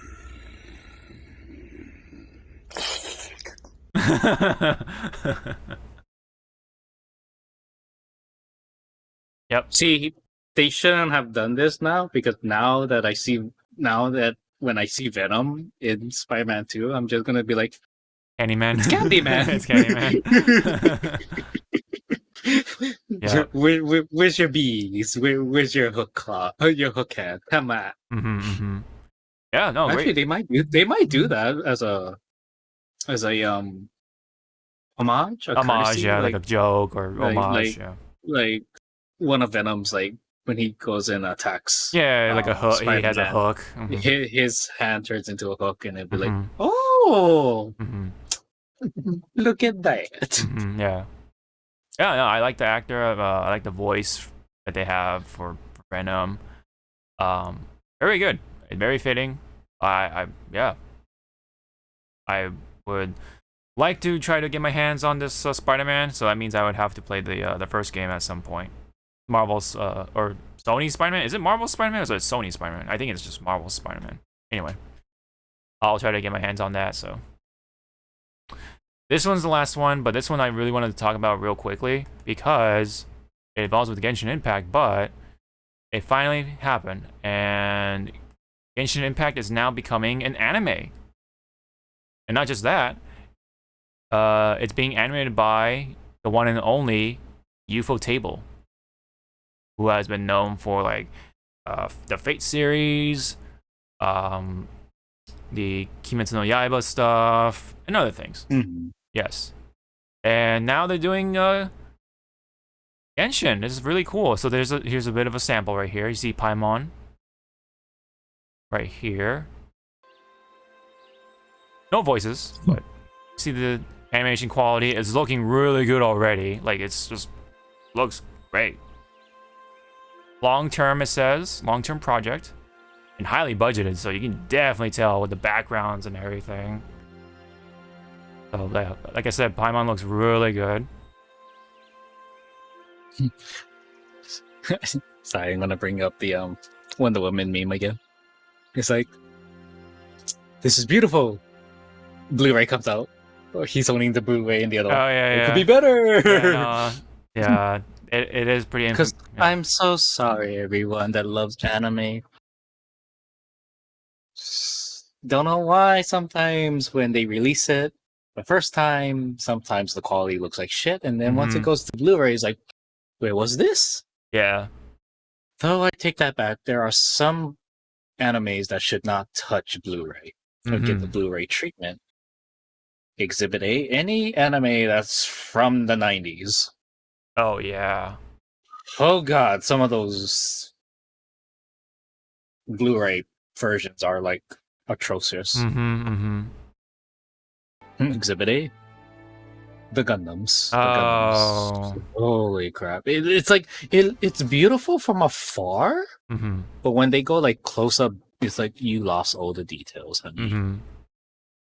Okay, but this one with your Genshin, are they going from like? Are they gonna like start when you the player started the game, or like are they gonna have like a couple, like one season to build up lore and then bring you to where you guys started? I think for the most part. That's my question. Yeah, they haven't said too much about the story, but I think for the most part, what they're gonna cover is just each of the Archon quests, which basically means main story stuff. So it's basically, yes, it's just gonna put you from the start of the game, and then breeze through the main story stuff, and then of course I don't think they're gonna cover like a lot of the side stuff, maybe some cameos of the side stuff, but for the most part they're gonna cover. I imagine they're gonna be just gonna be covering the main story stuff, which is again Archon quests, which is featuring the gods, right? So that's I would laugh. I would laugh my ass off in this anime. The way they would like call upon the heroes. Mm-hmm. Oh yeah, you're right. How they summon. It's through gems. Through gems. Like they wish and they look at the sky and they go like they're like, oh, it's turning purple. Oh shit. Yeah. UFOTable animates that part. That'd be so funny. It's like this, and then it looks all epic when it turns purple. It's like, oh. It's like also like that meme. Those who don't know, those who do know. Yeah, I know. the with Mr. Incredible. Yep. Or like when they finally summon your hero, it turns gold, but it's already a hero they already have recruited, and it's like. Mm-hmm. So this stuff is already looking incredible. I like how the main characters look already. And no, chat, no. You stop that. We're not going to ship these two. No. You stop that. No. The background. The background looks beautiful, but I am advocating that no, do not ship these two. I don't play this game, but no. We keep these main heroes. No. No shipping. I like how they've been implementing 3D backgrounds plus, just traditional animated characters. Oh, yeah. I imagine they've been doing this with Kimetsu no Yaiba. I haven't watched Kimetsu no Yaiba, but I imagine that's how they've been doing it, as well as the Fate movies, like what was it? Heaven's Feels. Yeah, because I've seen one. I've seen part 1. I haven't seen part 2 and 3. But yeah. And you recently saw like half of the Camelot movie. Yeah. Because we were just trying to find King Hassan. Yeah, because that's also UFOTable, yes? Or is that someone else? I think so. Okay. Let's see. Camelot. Faker. Camelot. I mean, it's well animated. Let's put it that way. But this though makes me really happy. I can't really believe it though, because it's only been 2 years. That's crazy. But in a sense, that is a good that's still within that year of like there are still people playing it. There's still hype. Oh yeah, the hype. You're right in that sense. Yeah. Mm-hmm. So in a sense, it's good, because if they did this like 5 years from now, you're right. Then it wouldn't be as much of a I get what you're saying, but it's still crazy that like they're able to dish out this quality of anime already, right? Like in just barely 2 years, like because the anniversary hasn't even come up yet of the second anniversary. That's nutty, man.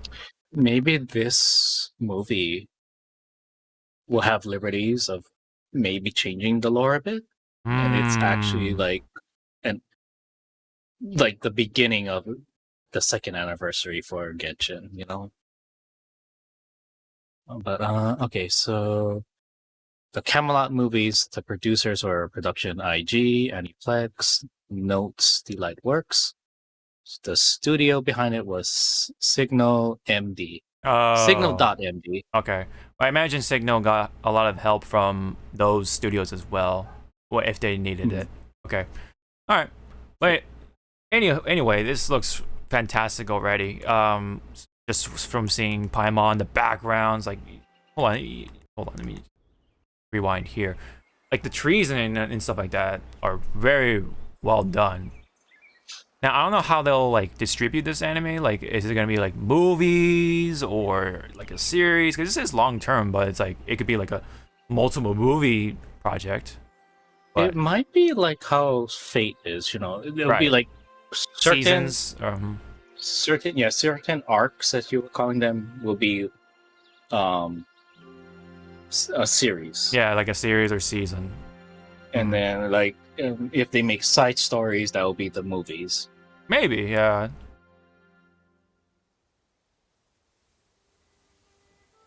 And there's the stuff with the grass, right? Looks great, you know. Now The water.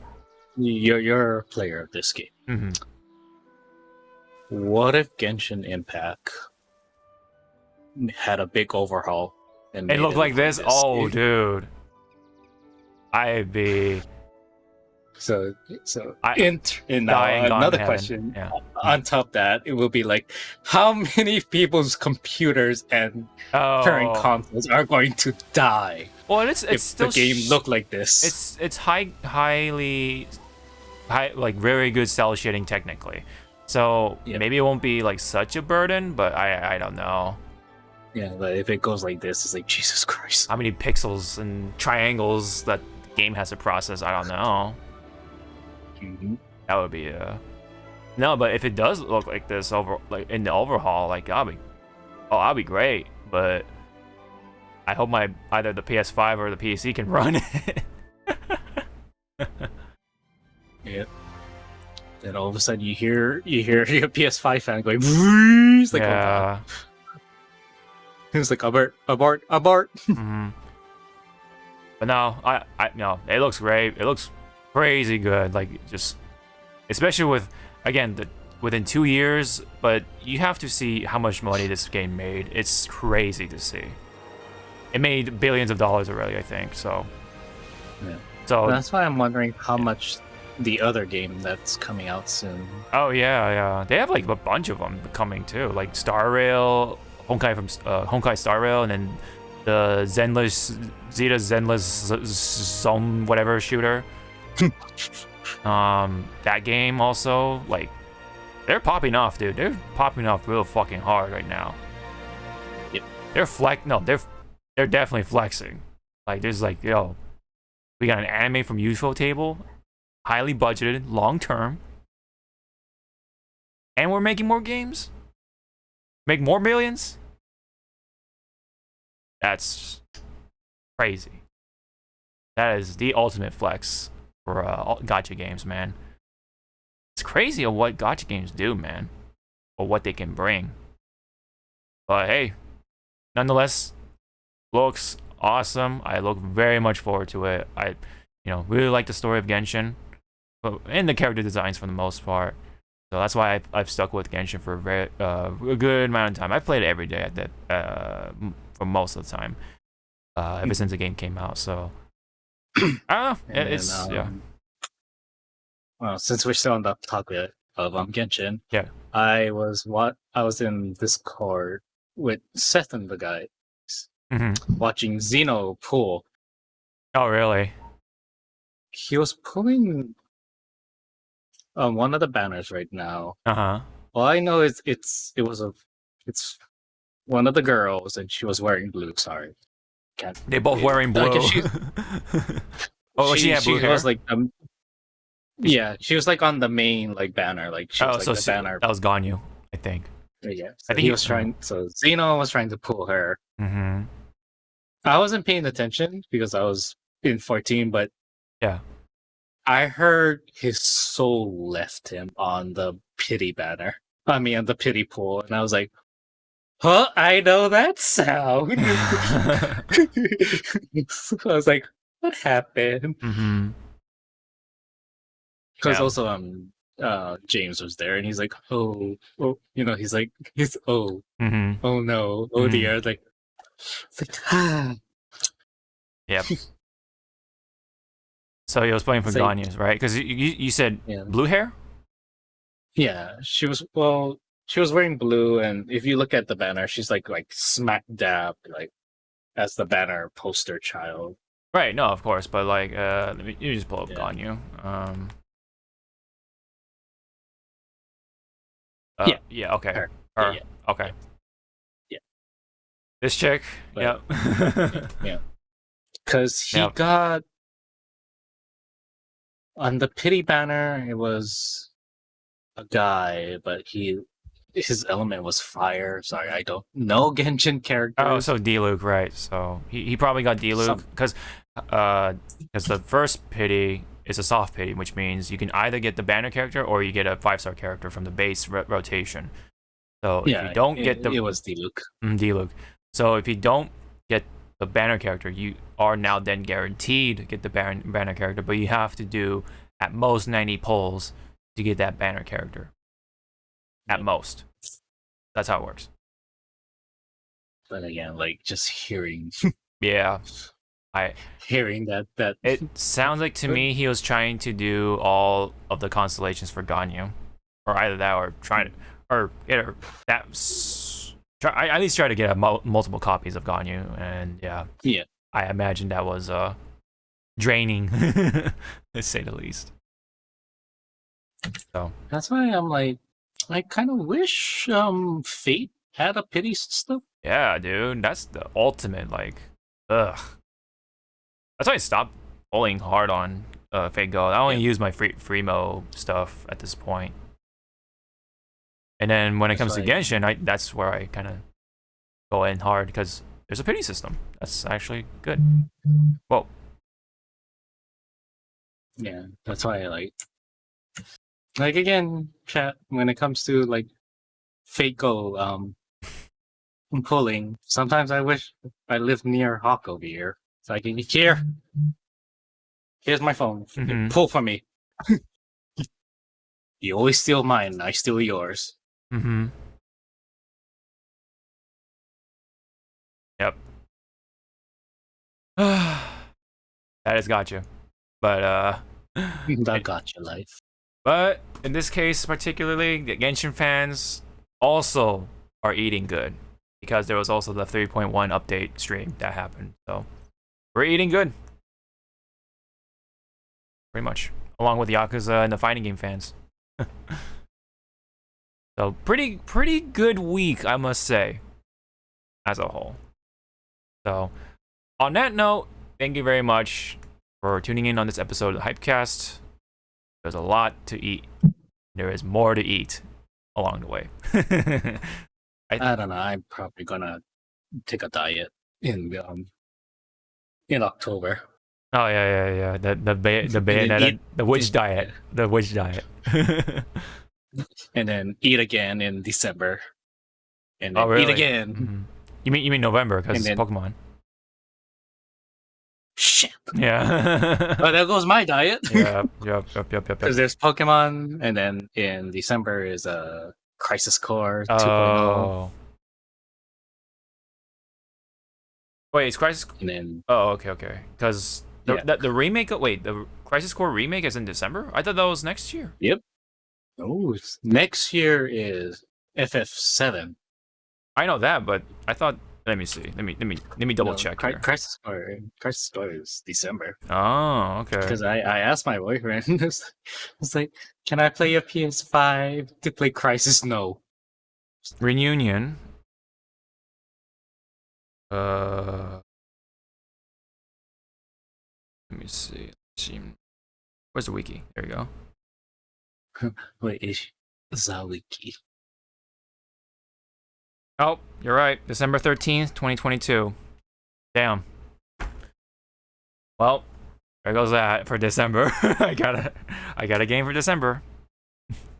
No. I thought I was gonna have a free month. Just breathe. I mean, we're technically going to have a two free months, January and February. No, I mean because because Odyssey. I'm getting Odyssey, so and not to mention Fire Emblem Engage is he's dying. He's dying, kids. Yeah. Fire Emblem Engage is coming also in January, so I'm gonna hold that off for February, which I don't think February will have anything, but we'll see. Street Fighter 6, February 21. I swear, Jesus Christ! I swear to fucking God, dude. They always do release on the February though, so that's the thing. And it'll be hilarious to be Street Fighter 6 Valentine's Day. I'll be like, oh my God. Wait, what?